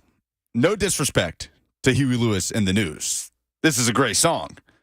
But, Jackson, we're giving away Bonnaroo tickets. You couldn't give me some Post Malone, some Gary Clark Jr., some Red Hot Chili Peppers, Cage the Elephant? It's fine. Great lineup at Bonnaroo coming up on the farm. Have you ever been? Have not. I went in 2017, and then Robert and Buck and my girlfriend Megan and myself went last year, and it's an experience. So happy to be giving that experience to the person that gives us the best submission for Friday Fire. Here on The Zone, welcome back. I'm Lucas Panzica. That's Jackson Williams, our producer. Buck off today and on Monday. 615-737-1045. We do this each and every Friday. The most positive story that you've seen in sports this week. I'm going to start with, obviously, what was a tragic event a few days ago in Kansas City. But what comes out of events like that often leads to things like this in my Friday Fire, which is former Tennessee offensive lineman, Jackson, Tennessee native, and Kansas City Chief guard Trey Smith talking about how he was able to comfort a child during the shooting that took place at the end of the Kansas City Chiefs Super Bowl parade. We'll get to the audio here in a second. Jackson answering phones. But Trey Smith on Good Morning America talking about the end of that parade and that situation. This was the Chiefs offensive lineman on how he handled it with a scared kid. This little boy was with his father. He's just a little hysterical. He's just panicked. He's scared. He doesn't know what's going on. And, I had the WWE belt on me the entire parade. And, I was thinking, man, what can I do to help him out? I just handed him the belt. Hey, buddy, you're the champion. No one's going to hurt you. No one's going to hurt you, man. We got your back. We just started talking about wrestling. Who's your favorite wrestler? What was your favorite wrestling match? And just little things like that just to take his mind off of it. He was looking out the window and he was seeing people, just reacting away. They were trying to get out of that situation. So I'm like, here you go, buddy. This is yours. Man, like, so again, no one's going to hurt you when you're here with us. Thank you for protecting, buddy. You're going to be A-okay. You're going to be all right. That's Trey Smith talking to Good Morning America about the end of the events that happened a few days ago after the Chiefs Super Bowl parade. And it wasn't just Trey, right? I know Albert Breer was reporting that Blaine Gabbert, former Titans quarterback, was unbelievable in that regard as well. Trey shouted out James Winchester at some point during that interview, the Chiefs long snapper with Good Morning America. So when positive things come out of tragic moments like that, and the roller coaster that kid went through from being at a parade with his dad, celebrating a Super Bowl, to the terror of that moment, to being comforted by an offensive lineman in the NFL, handing him the WWE belt. Really cool stuff from Trey Smith. That's my Friday Fire. Jackson, what you got? I'm going with we finally got an announcement. EA Sports College Football 25. It's coming back this year.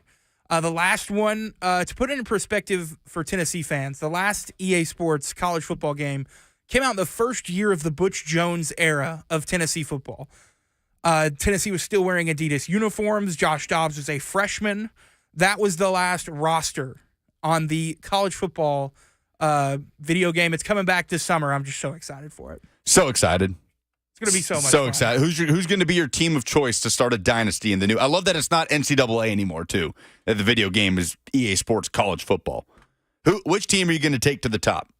We're going to start. Always start with a group of five school. MTSU make it. Then we'll go to like a powerhouse. We may go to Nebraska. We may try to rebuild the Cornhuskers. We always do one with Tennessee. There will be a plentiful save files of dynasties trying out different things. And trying to get multiple programs to champion Alabama levels of dominance in the virtual gridiron. This is as much anticipation for a sports video game that I've ever seen.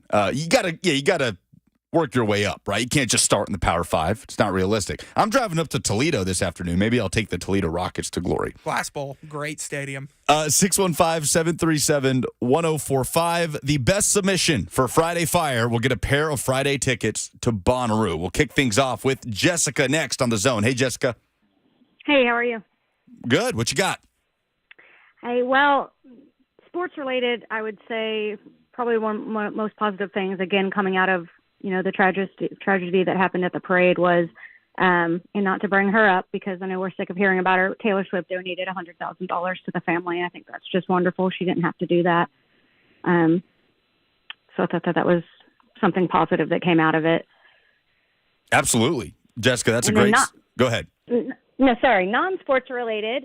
Big deal for me. It is my English Bulldog's 9th birthday. So he made it to the Big 9. So pretty excited about that. Congrats on that, Jessica. We're going to put you on hold. If you are the winner, stay on the line, and we'll pick it up and get you set with those tickets. Yeah, Taylor Swift donating $100,000 to Lisa Lopez Galvin's family, who was killed, the only person killed at the shooting that took place at the parade earlier this week in Kansas City. Great submission by Jessica. We go to Brandon in Westmoreland up next for Friday Fire. Hey, Brandon. Hey, guys. Thanks for the call, Lucas, and the time you're giving me. Look, I'm going to throw some Friday Fire out there that's pretty special to me. Being a father of 3 beautiful women, my oldest just turned 15 today, is women in sports, man.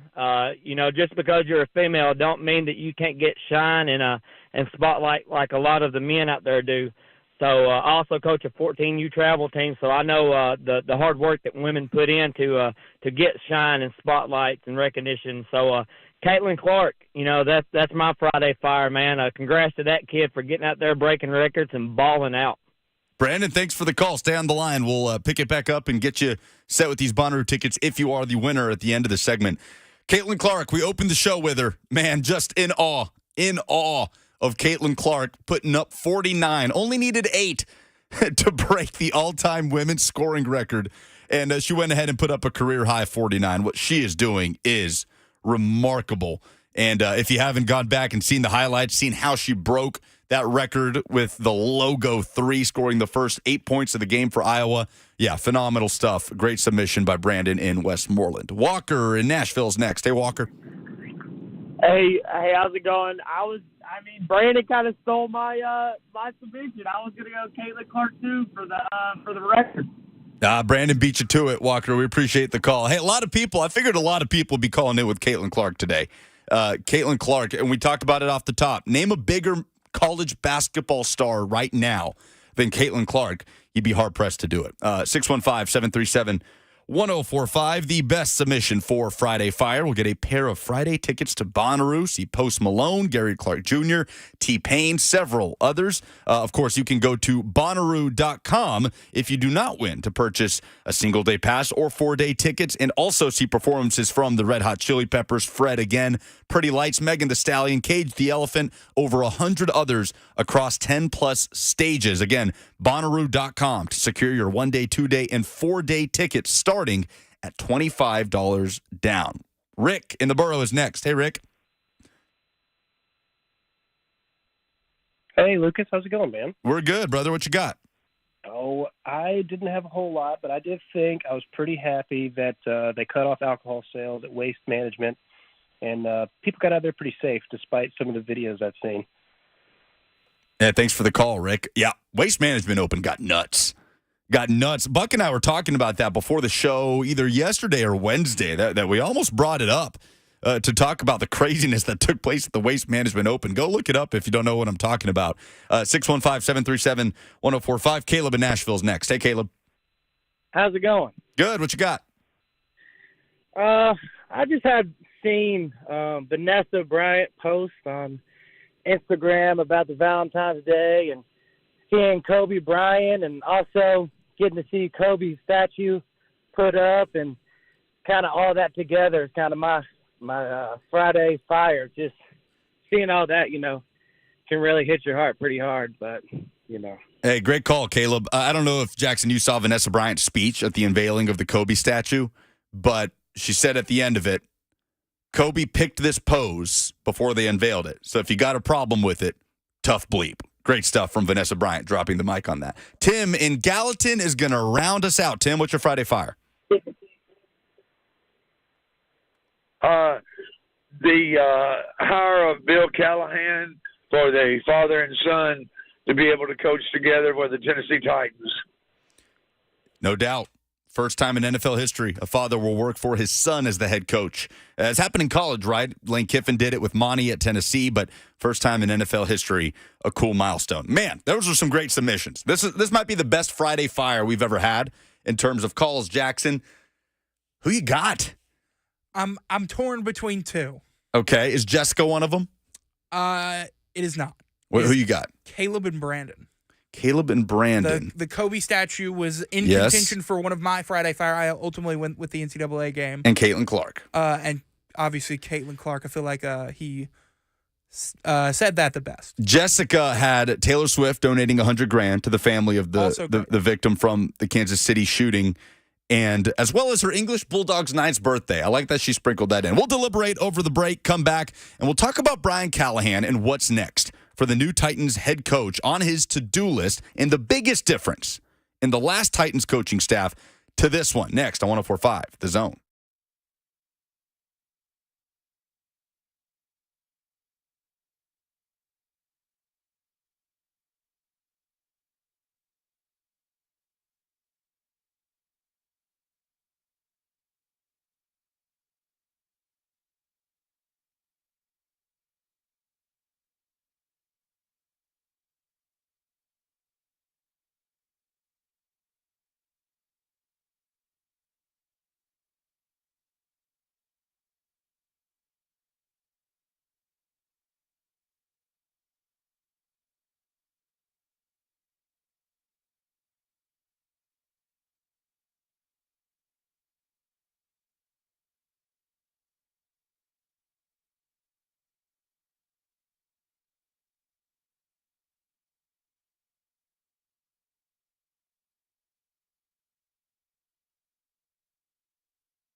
Good afternoon. It is 12:02 from the 104.5 The Zone Studios. I'm Jackson Williams. In the NFL, Raiders quarterback Jimmy Garoppolo is being suspended 2 games for violating the NFL's performance-enhancing substances policy.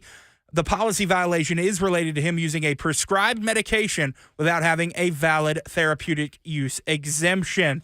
The free agent market got a little bit deeper yesterday as Chicago Bears released former Pro Bowlers guard Cody Whitehair and safety Eddie Jackson. The releases saved Chicago north of $30 million in cap, and they now have about $68 million in cap space to work with. In college basketball, Caitlin Clark last night making history.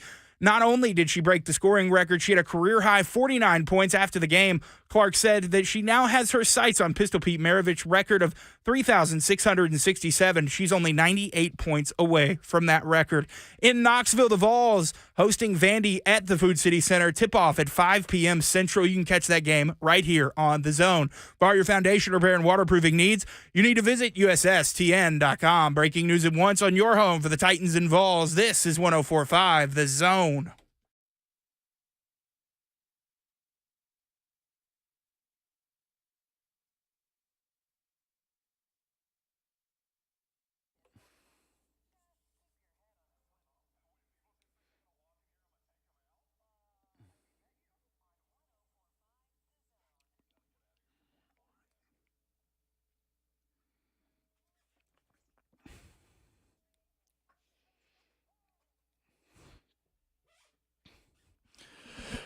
You've heard 100 different versions of this conversation. The philosophical shift with the Tennessee Titans, modernizing the offense, QB first, head coach, going into the new era of the NFL, analytics, all of the things. But we're going to talk about the single biggest change from the Titans' previous coaching staff to this one. You heard Jackson Williams in the update that Jimmy Garoppolo suspended 2 games in the 2024 season for violating the NFL's performance-enhancing substances policy. Adam Schefter adding to his report that the Raiders plan to release Garoppolo. And by the way, the Raiders just got bailed out of paying $11.25 million in 2024 guarantees to Jimmy G. That could now be void due to the 2-game suspension. Important to note, you hear performance-enhancing substances. That's just the policy that it falls under. Reportedly, this is related to Garoppolo using a prescribed medication without having a valid therapeutic use exemption from the league, according to sources. We talked to Coach Mack of Titans Radio about exactly that in Hour 2. You can go back and listen to that on the podcast, wherever you get your podcast, The Buck Rising Show. So prescription medication that essentially Jimmy did not submit beforehand before testing. Now, whether or not he had a prescription is unclear. He could have had a prescription and failed to submit it and still been in violation of this policy. So we'll see if more details come out. And depending on these details, it'll be interesting the market for Jimmy Garoppolo in 2024. You wouldn't think it would be for anything more than a backup quarterback role, considering he's guaranteed to miss 2 games. He's not going to appeal the suspension, according to Adam Schefter. Obviously, more details need to come out on this, but Jackson, I wonder if there is a market out there for Jimmy G, if that is someone the Titans would take a look at as a potential veteran backup option. The thing now with signing Jimmy Garoppolo, like, I think if the Raiders, if it had just come out that the Raiders were just planning to release him, I think there's more of a market, obviously, because now if you do sign him, you're essentially flying blind for the first 2 weeks of the season. Like, if you lose, like, let's say the Titans did sign Jimmy Garoppolo. First 2 weeks, it's Will Levis and Malik Willis potentially, or a practice squad, because nobody's going to come in here for a third-string job you're essentially flying, without a net. Be interesting the direction the Titans go at the quarterback position behind Will Levis. If Brian Callahan tries to dip into a pool of quarterbacks he has worked with. Bo Hardegree, right, the quarterbacks coach of the Raiders last season, there is that connection already. He is now the quarterbacks coach in Tennessee. Hardegree was elevated to interim offensive coordinator, did a great job with the Raiders, finding success with Aiden O'Connell, the rookie, after Jimmy G went down. So we'll get back to all that certainly and see if more details come out. But the biggest difference in the Brian Callahan coaching staff versus the way Mike Vrabel did things here in Tennessee. I come back to this appearance that Taylor Lewan had on Kay Adams' show, Up and Adams, during Super Bowl week. This was right around where, I don't even want to call it a report, but the audio of Diana Rossini from the Athletic Football Show came out talking about a GM coming up to her at the Senior Bowl or having that conversation about Mike Vrabel just being too physically intimidating to land a job. We all had a good laugh about that. I felt for Diana. It felt like her words were taken a little out of context. It wasn't exactly a direct report, but something she heard from and something she laughed at like the rest of us. But here's Taylor Lewan when asked about that from Kay Adams, talking about Mike Vrabel's style. That is the most crazy take if somebody actually believes that someone's too intimidating to be a head coach. You want your guy. Now, Mike is a big ego guy. He's a big dude that when you have a conversation, it's on his terms. It's going to be a deep conversation or a shallow conversation based on Mike. And you can love him or hate him for that. But the reality is he's a damn good head coach, and he deserves to have a head coaching job. But it just seems like it's not in the cards this year. So Lewan defending Vrabel as he has. Lewan had a ton of success under Mike Vrabel. It's fine. This segment's not about Mike Vrabel. But Taylor Lewan talking about Mike Vrabel, a conversation with him being on his terms, right? It's a one-way street. The biggest difference between the way Mike Vrabel did things and the way Brian Callahan and his staff will do things is that one-way street is being paved over, it's being made wider, and they're painting a yellow marker down the middle to make it a two-way street. That is the most consistent messaging that we have gotten across the board from Brian Callahan, from Denard Wilson, and from offensive coordinator Nick Holtz. It's why I do believe that the Titans are making the biggest philosophical shift in the NFL in 2024. Not that they're going to look the most different. We had that discussion yesterday. Which NFL team will look most different from 24 versus 23? There's a few teams. Washington, certainly, that's one. And they're going to draft a quarterback. They're building out a new roster, new coach, new GM. But philosophically, in terms of the way things are done, I think it's the Titans. This is Titans offensive coordinator Nick Holtz. So count with me, Jackson, everybody out there. The amount of times Nick Holtz uses the word empowerment. I think everybody's kind of got their own management style. I'm not I don't think you'll see me as like a yeller and a screamer or anything like that. But I think if you build relationships with people and you kind of empower them to do their jobs, I feel like the people I've worked for, really, they would empower you. They empowered me, and then they would say, all right, go. And you keep getting more and more and more. And that's how, as a leadership style of the same thing with the players. Hey, we're going to give you this. You keep going that way. And we kind of build the connection in that regard. That's been a consistent theme. What'd you count? Three. There was another one earlier, too, with Denard Wilson. That's been the most consistent theme.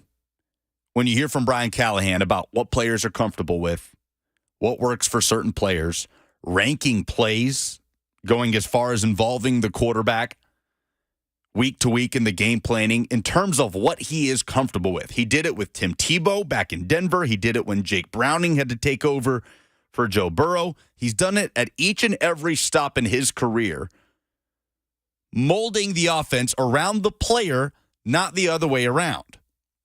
Now, I'm not in Mike Vrabel meeting rooms, right? I've never sat in a room where Mike Vrabel is talking to Will Levis, is talking to Jeffrey Simmons, is talking to Derrick Henry. But does Mike Vrabel strike you as the type of coach that will look at you and say, okay, let's do what works for you here? What do you want to do in this scenario? What do you think about this? You heard it from Taylor Lewan. That conversation is going to be on Vrabel's terms. That's a one-way street. With Brian Callahan and this coaching staff, that one way becomes a two-way.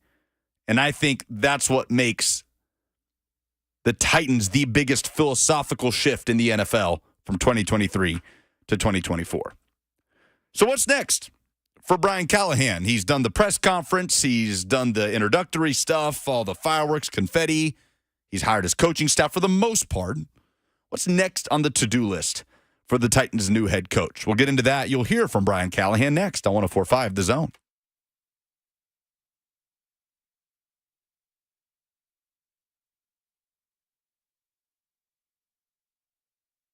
QC Kinetics is a great resource for you if you've been dealing with nagging joint pain. They are here to help and make sure that you don't go through another year dealing with that. So many of us have debilitating joint issues, whether you've got knee pain, back pain, shoulder pain, problems from arthritis or injury. Don't let that pain keep you from living your best life. QC Kinetics advanced state-of-the-art treatments harness and direct your body's natural ability to restore and repair damaged joint tissue. It's a revolutionary approach that can get you long-term relief with no downtime. Make 2024 the year you reclaim your mobility and your independence. You can walk, run, play, and live without the danger and trauma of surgery and without harmful drugs. Call QC Kinetics now for a free consultation at 615-249-4024. That's 615-249-4024.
There's the Post Malone.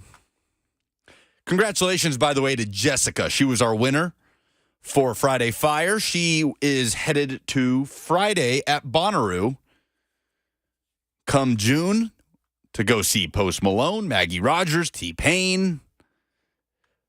And you still have an opportunity, of course, to go to Bonnaroo. Just head to Bonnaroo.com. 1 day, 2 day, 4 day tickets. Red Hot Chili Peppers, Megan Thee Stallion, Cage the Elephant, Gary Clark Jr. Loaded lineup, as it always is, in Manchester, starting on Thursday, June 13th, through that weekend, ending on Sunday, with some great acts on Sunday as well. Cannot wait to be back on the farm in June. I'm Lucas Panzica. Glad to have you with us on this now Friday afternoon. Jackson Williams, our producer. Buck off today and on Monday. 615-737-1045 is how you jump in as we talk about what's next for Brian Callahan. So much of the first month or so since the moment that Adam Schefter reported Brian Callahan is finalizing a deal to be the next head coach of the Tennessee Titans. So much of it is just about getting to know him, right? Getting to know his coaching style, going back, listening to interviews, quarterbacks he's worked with, coaches he's worked with that he's now brought here, like Tyke Tolbert, the wide receivers coach. So much of it is just about getting to know your new head coach. But okay, now what's next? What's the next phase for Brian Callahan? Well, first, he kind of addressed this at the press conference on Wednesday, introducing offensive coordinator Nick Holtz and defensive coordinator Denard Wilson. He talked about what's next, including tying some loose ends on his coaching staff. A lot all at one time, but it's not been something that's been overwhelming. I've felt very good about how the days have gone. The process has been good. I feel good about that. I've been sitting in the draft meetings this week. Obviously, our scouts are in town. The draft meetings have started. I've been involved in those. I'll leave when I got to go handle interviews or make sure something else has got to get done. But ultimately, leaning on all the people that we've hired to get their opinions and thoughts in on the free agency class and our roster. And it allows me to be able to kind of freely move through each element that comes up every day. I'm not in my desk chair very often. I find myself sort of all over the place over the course of a day, but I feel really good about where we're headed, and the amount of work is still a lot.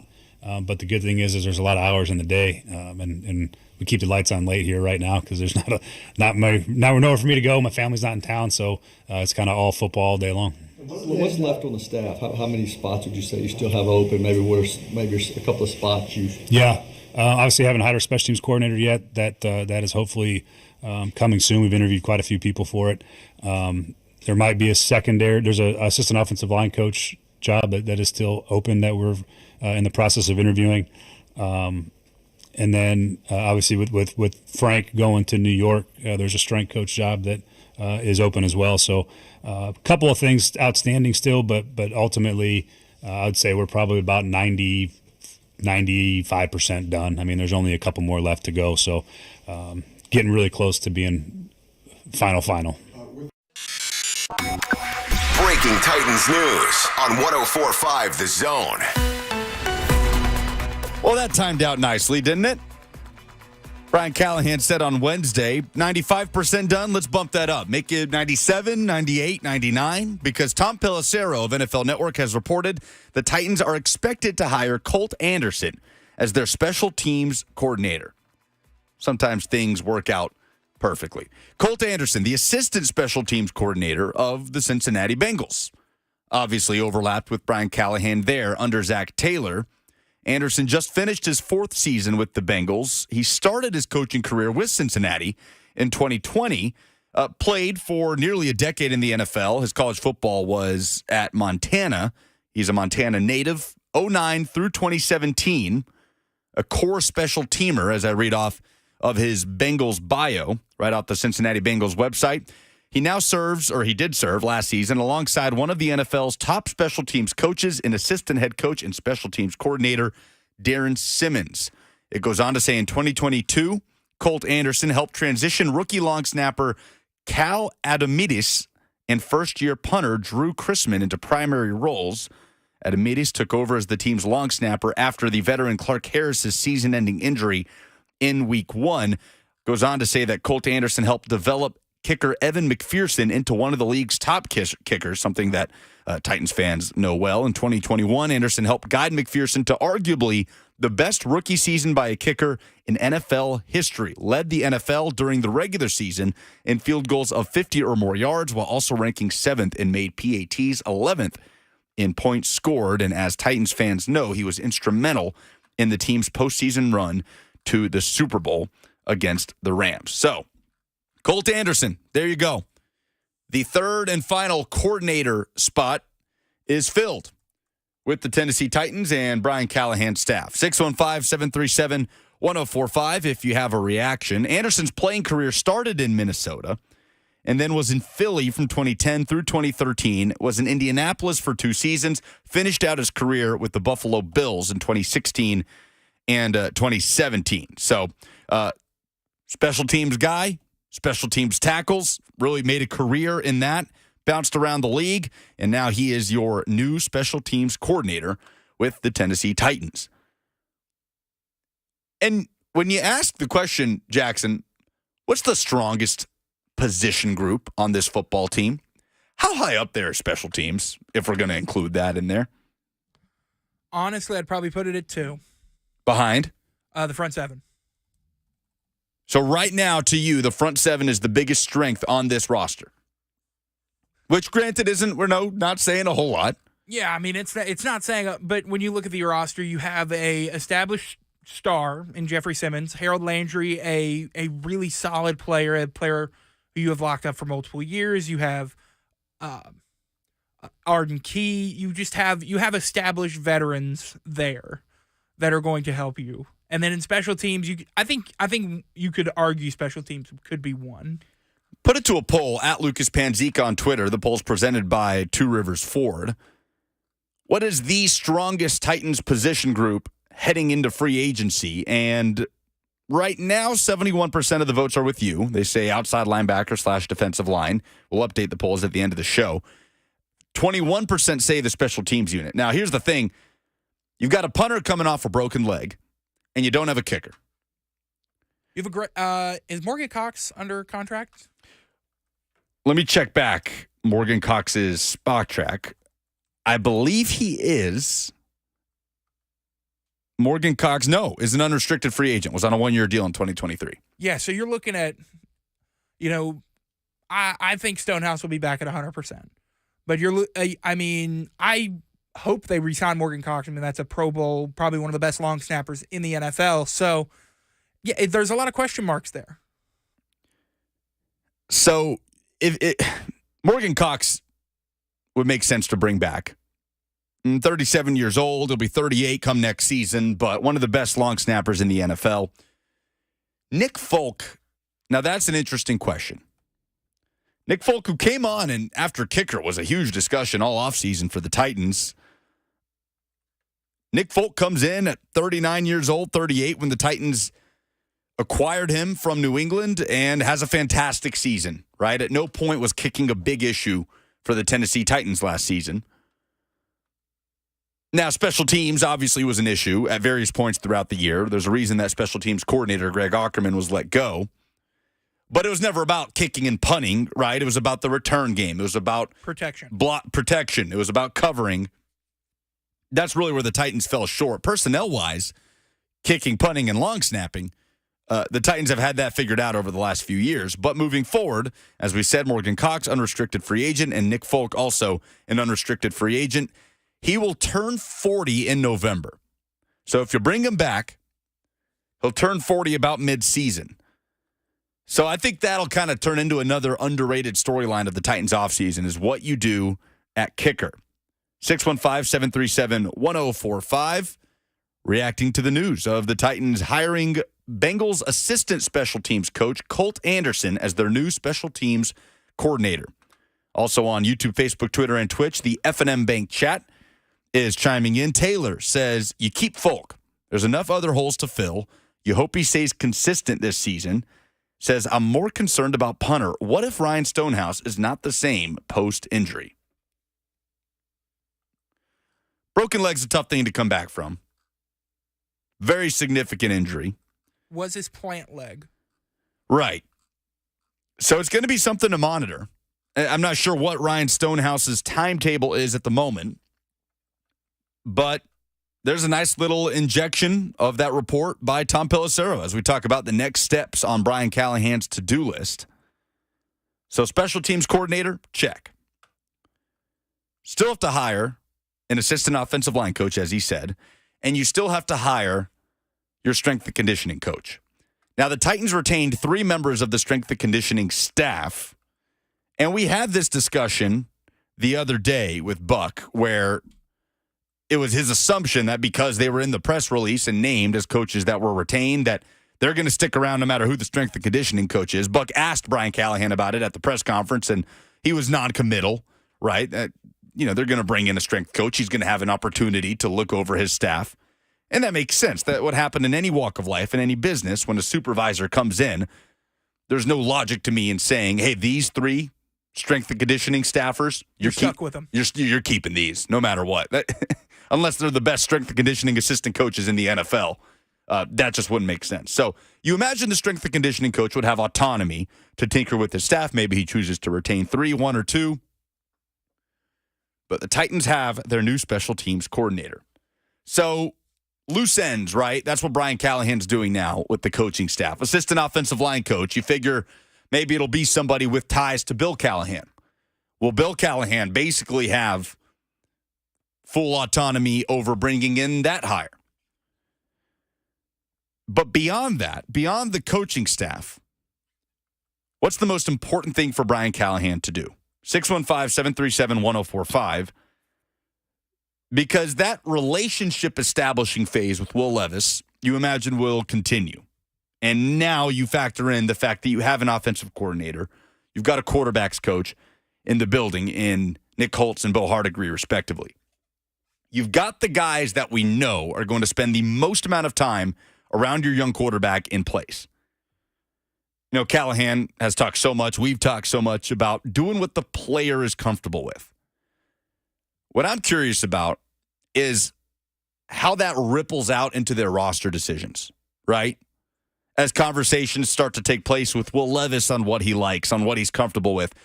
How much are you molding your roster in a way that fits the answers to those questions? Because I would not have a problem with that. Right? Now, that's not to say Will Levis is out here making personnel decisions. It's simply to say that you're in information gathering mode, right? Callahan's talked so much about doing what works for your players. Well, a lot of his players that are going to be on the field for the Titans in 2024 are not here yet. This is a very incomplete roster. So how is he answering those questions? And how much will those conversations with Will Levis factor in to the answers to those questions? I think it'll be interesting. I think it's, you have a young quarterback. Obviously, you need to build around him in some ways, but you don't know where this thing could go. I mean, we could get a year into the Callahan era.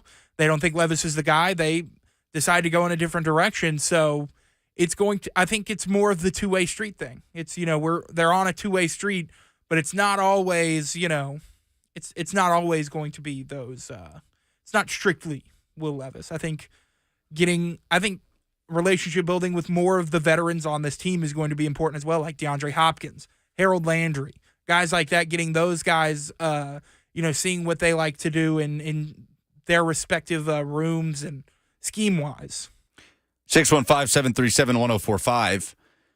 You saw this in Cincinnati when Joe Burrow was drafted. Now, it's different. Will Levis was the first pick of the second round. Joe Burrow was the number 1 overall pick in 2020. But in 2021, the decision to take Jamar Chase over Penei Sewell was not just that Jamar Chase was an elite wide receiver prospect. Because we've talked about this, the wide receiver over left tackle debate with the Titans pick at 7. It's not, I think it's too easy to sit there and say, well, the Bengals took Jamar Chase over a desperate need at offensive line over Penei Sewell. So yeah, it makes sense, right? Titans will take a receiver at 7. The Bengals didn't just take a receiver over Penei Sewell with that number 5 pick in 2021. They took the receiver over Penei Sewell. Yeah, they took a top 5 wide receiver in the NFL. They took the most elite wide receiver prospect in that draft in Jamar Chase. There were so many factors that went into that. Jamar Chase not only was the best wide receiver prospect in the draft, that's a draft, by the way, that included Devontae Smith, but the connection from LSU with Joe Burrow had to play a huge role.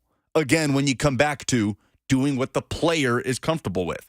The Bengals at that point, 1 year into Joe Burrow's career, a year where he suffered a massive injury, right? Showed promise. The Bengals were not good, but he showed promise. Gets hurt, out for the rest of the season. They were still committed to Joe Burrow because that's their number 1 overall pick. They didn't know at that point if Joe Burrow was going to be the player he is today. You felt good about it. Obviously, you could see the talent. We all saw it at LSU. We all saw it in spurts during that rookie year of his. But they were committed to Joe Burrow with that Jamar Chase pick. Like, that pick showed a commitment to Burrow. So I don't think you can take that process from that 2021 draft and just blindly apply it to what the Titans are going to do in the upcoming draft here in a couple of months just because they did it back in 2021. Now, if you've got the number 3 pick, maybe that's a different conversation because you're not talking about Malik Neighbors or Rome Odunze over left tackle. Then you'd be talking about Marvin Harrison Jr., who is the wide receiver in this draft. The wide receiver since probably Jamar Chase. Yeah, yeah. He's probably the wide receiver, like the best receiver prospect since Jamar Chase. He's the guy, if you have a need, you get instead of that need. He supersedes a need. Yes, that's a good way to put it, I think. And maybe that's the conversation you have with Brock Bowers, right? Is Brock Bowers such a good prospect, such a game-changing prospect at tight end that he supersedes need?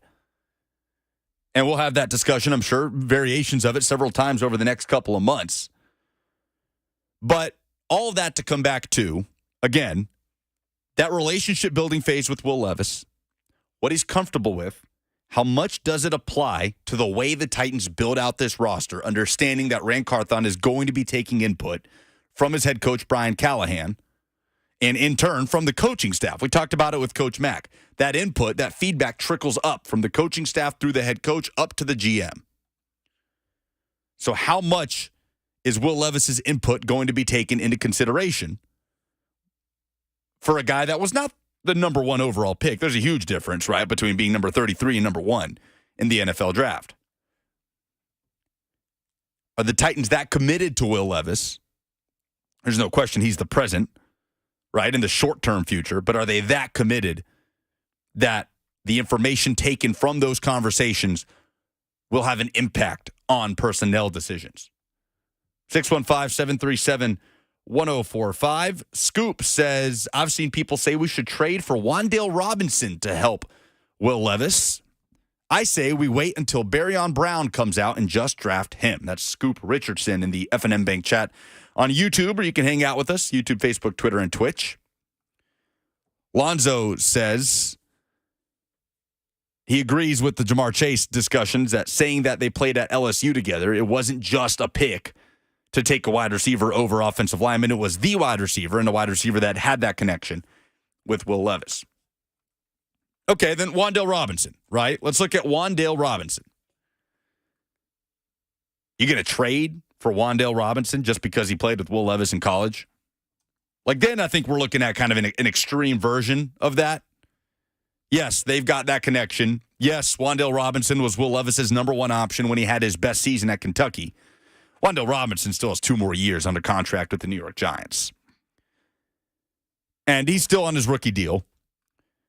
He's not going to be a top-of-market guy. There's just so many wide receivers that are going to be available via free agency. And that's not even the mention of T. Higgins, who, as we talked about earlier in the show, Albert Breer is reporting could be a tag-and-trade candidate for the Cincinnati Bengals. 615-737-1045 to join the conversation. Just out of curiosity, Wan'Dale Robinson's numbers this past season. Played in 15 games, 60 catches, 525 yards, 1 touchdown. And that was a Giants offense that goes through Daniel Jones and Tyrod Taylor and the Tommy DeVito experience. Tommy DeVito. That's right. What a fever dream that was, huh? What a great couple of weeks. His agent was on 3HL last week. He was. You can go back and watch that interview. Very entertaining chat with 3HL and Sean Stellato from Super Bowl Radio Row. Go check it out on 104.5 The Zone's YouTube page, where you can subscribe and check out all the best content to come out from The Zone. But it's just something to think about, right? There's nobody coming out of Kentucky that Will Levis played in college with this year that you look at and say, oh, that'd be good. You pair them back together. Barryon Brown, Scoop Richardson mentions him in the chat. Nashville native, right? Pearl Cone. I remember doing his high school games right here on The Zone. Track star, kick returner, so fun with the ball in his hands. And Brown blossomed as a true freshman at Kentucky. 50 catches, 628 yards, 4 touchdowns. Took a slight step back in production this past year. Kentucky's offense not as high-flying. But Barryon Brown does need to play one more season of college football before he can go out to the draft. Again, just because they played together does not mean that the Titans are going to go out and get him. Just because they want to do what Will Levis is comfortable with does not mean they're going to go out and get guys Will Levis played with in college. Like the Jamar Chase, Joe Burrow thing was a perfect storm. Perfect storm of Chase being the best prospect and having that connection with the quarterback you know they were invested in. No doubts about it, the number 1 overall pick. Now, they're invested in Will Levis. He's their guy right now. And Brian Callahan, that is his job right now, is to make Will Levis work. But obviously there's a world in 2 to 3 years where Will Levis is not the answer. We don't have any grounds to stand on and say that Will Levis is the future franchise quarterback for the next 10 years of the Tennessee Titans. We can look at him and say he looks like he belongs. He has all the tools. There's a ton of optimism. And you bring in an established quarterback coach in Brian Callahan to work with him and feel good about where that could go. But apart from that, you're not going to sit here and make any declarative statements about Will Levis being the long-term future of the franchise. It's up to Will Levis ultimately because they are building a coaching staff that is going to be hopefully able to maximize what he is able, his strengths and, things like that where the previous regime may have not excelled at that. And it's a two-way street. Like we've talked about, that's how this coaching staff will handle things with players. Collaboration. Ding. Will Levis is going to have his input. I'm just fascinated to see how much that ripples out and influences roster decisions when it comes to the offense and putting him in a spot that he is most comfortable with, that theoretically would lead to the most success with the Titans offense in 2024. When we come back, there is one coordinator job open in the NFL. Who are the candidates to fill it? It involves a Super Bowl team. Next on 104.5 The Zone.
Love the sound of boogie shoes on a Friday.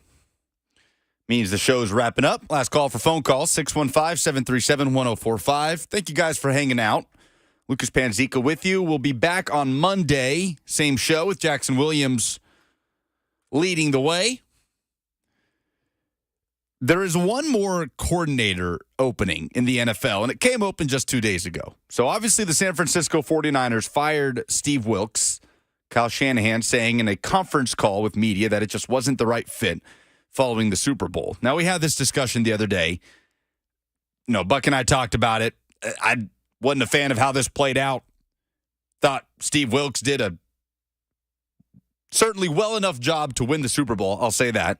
I thought Steve Wilks did his job on Sunday better than Kyle Shanahan did. But Shanahan's the head coach. It's his prerogative to fire Steve Wilks. And if it's not the right fit, if it's not the right fit, right? I mean, it comes back to relationships. Denard Wilson said it at his introductory presser. Ran Carthon, a huge reason why Denard Wilson, who was a highly coveted defensive coordinator candidate, decided to come to Tennessee. Certainly that's got to be good for Titans fans to hear, I imagine. That I don't know if Ran Carthon is going to be a great general manager. I don't know if Ran Carthon is going to be great at drafting players, at building out a roster. A lot of stuff is still TBD on that, but I do know Ran Carthon attracts good candidates to come coach and play here. So certainly that is a plus. The rest all remains to be seen. That's besides the point. Is Kyle Shanahan going to find a more qualified candidate than Steve Wilks to come be the defensive coordinator? The names that are being thrown around right now, what have you heard when it comes to San Francisco? And nothing's concretely reported, but who are some of the names that have popped up for you? I saw somebody joke about Mike Vrabel. Mike Vrabel, Brandon Staley, Bill Belichick. These are the names that are coming up. Maybe they keep it in-house. I don't know. Rex Ryan apparently was in the running for the Cowboys defensive coordinator job. They end up hiring Mike Zimmer. So it'll be interesting to see how that plays out. Mike Vrabel and Kyle Shanahan, now that'd be a fun dynamic. It would be hilarious. Right? I mean, Kyle Shanahan getting into Steve Wilks' face after having to call a timeout in overtime because he didn't like the play call on the cover zero blitz. Imagine that dynamic with he and Vrabel on the same sideline. Look what happened to the Eagles last year. This is kind of the price you pay sometimes for getting to the Super Bowl, especially if you lose it. Eagles got all the way to the end of the rope. They lose to the Chiefs in the Super Bowl. They lose both coordinators. And now they're in a spot where it's tough to hire, right? The market is essentially over. They hire Sean Desai as the defensive coordinator. Nick Sirianni takes over offensive play calling duties. None of that works out. None of it. And they're basically having to clean house, not as far as their entire staff is concerned, but hiring an offensive coordinator and making changes on defense. So it'll be interesting with the 49ers as they jump into the defensive coordinator market that's already concluded. And there are good candidates out there. I don't like Brandon Staley as a head coach. Brandon Staley, a good defensive mind. It'll be kind of interesting to look at how San Francisco deals with this because this feels like a huge moment in the Kyle Shanahan era in San Francisco. For the first time, he hired outside of the family, for lack of a better term, when he brought in Wilks. Outside of the, Robert Saleh, DeMeco Ryans train of promoting from within. And not a good fit? Okay. Top 3 defense, hold Pat Mahomes to 1 touchdown through 4 quarters in the Super Bowl. It's not a good fit. All right. So we'll see if Kyle Shanahan finds a more qualified candidate than Steve Wilks. Last call of the day, Joe in Bowling Green jumps in with us. Hey, Joe. Hi, guys. Just to point something out, I think Wilks would have been fired after the Lions game if the 49ers had lost. They gave up 24 points in the first half, and it could have been 28. They struggled against the Packers to give up big plays. I don't think Wilks had a very good record coming down the stretch. It wasn't just the Super Bowl game. I think Shanahan probably halftime of the Lions game had a few words for him, I would think. So he did not really – I mean, you can take one game and look at it, but down the stretch, I don't think Shanahan felt the defense was playing up to par. And that's a good point, Joe. It's a good point. Certainly it would have been an easier sell after the Lions game had the Niners not come back and they lost that game. defense just played so well in the Super Bowl. So it's easy to look at that and say, man, that doesn't make any sense. But it's a good point by Joe. Niners defense struggled at points in the postseason. There was a narrative heading into the Super Bowl. I think they gave up like 150 some odd rushing yards per game in the playoffs. I mean, that's not, especially in a defense that has guys like Eric Armstead, Fred Warner, Nick Bosa, Chase Young. I mean, if they lose before the Super Bowl, I don't think this is that surprising. Fair enough. Let's do some polls. Zoinks, like, hey, Scoob, stop the count, stop the count. Yeah. The polls have closed. The votes are in. It's time for a poll update, Scoob. A poll update? Yeah. Zoinks, Scoob. Here's Buck Rising Show daily correspondent Lucas Panzica. Lucas Panzica? Yeah.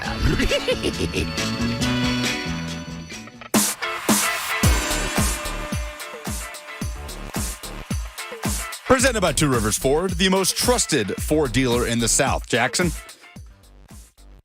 What is the strongest Titans position group heading into free agency? 71% going with outside linebacker, defensive lineman, 22% going special teams, 4% going defensive back, and 3% going wide receiver.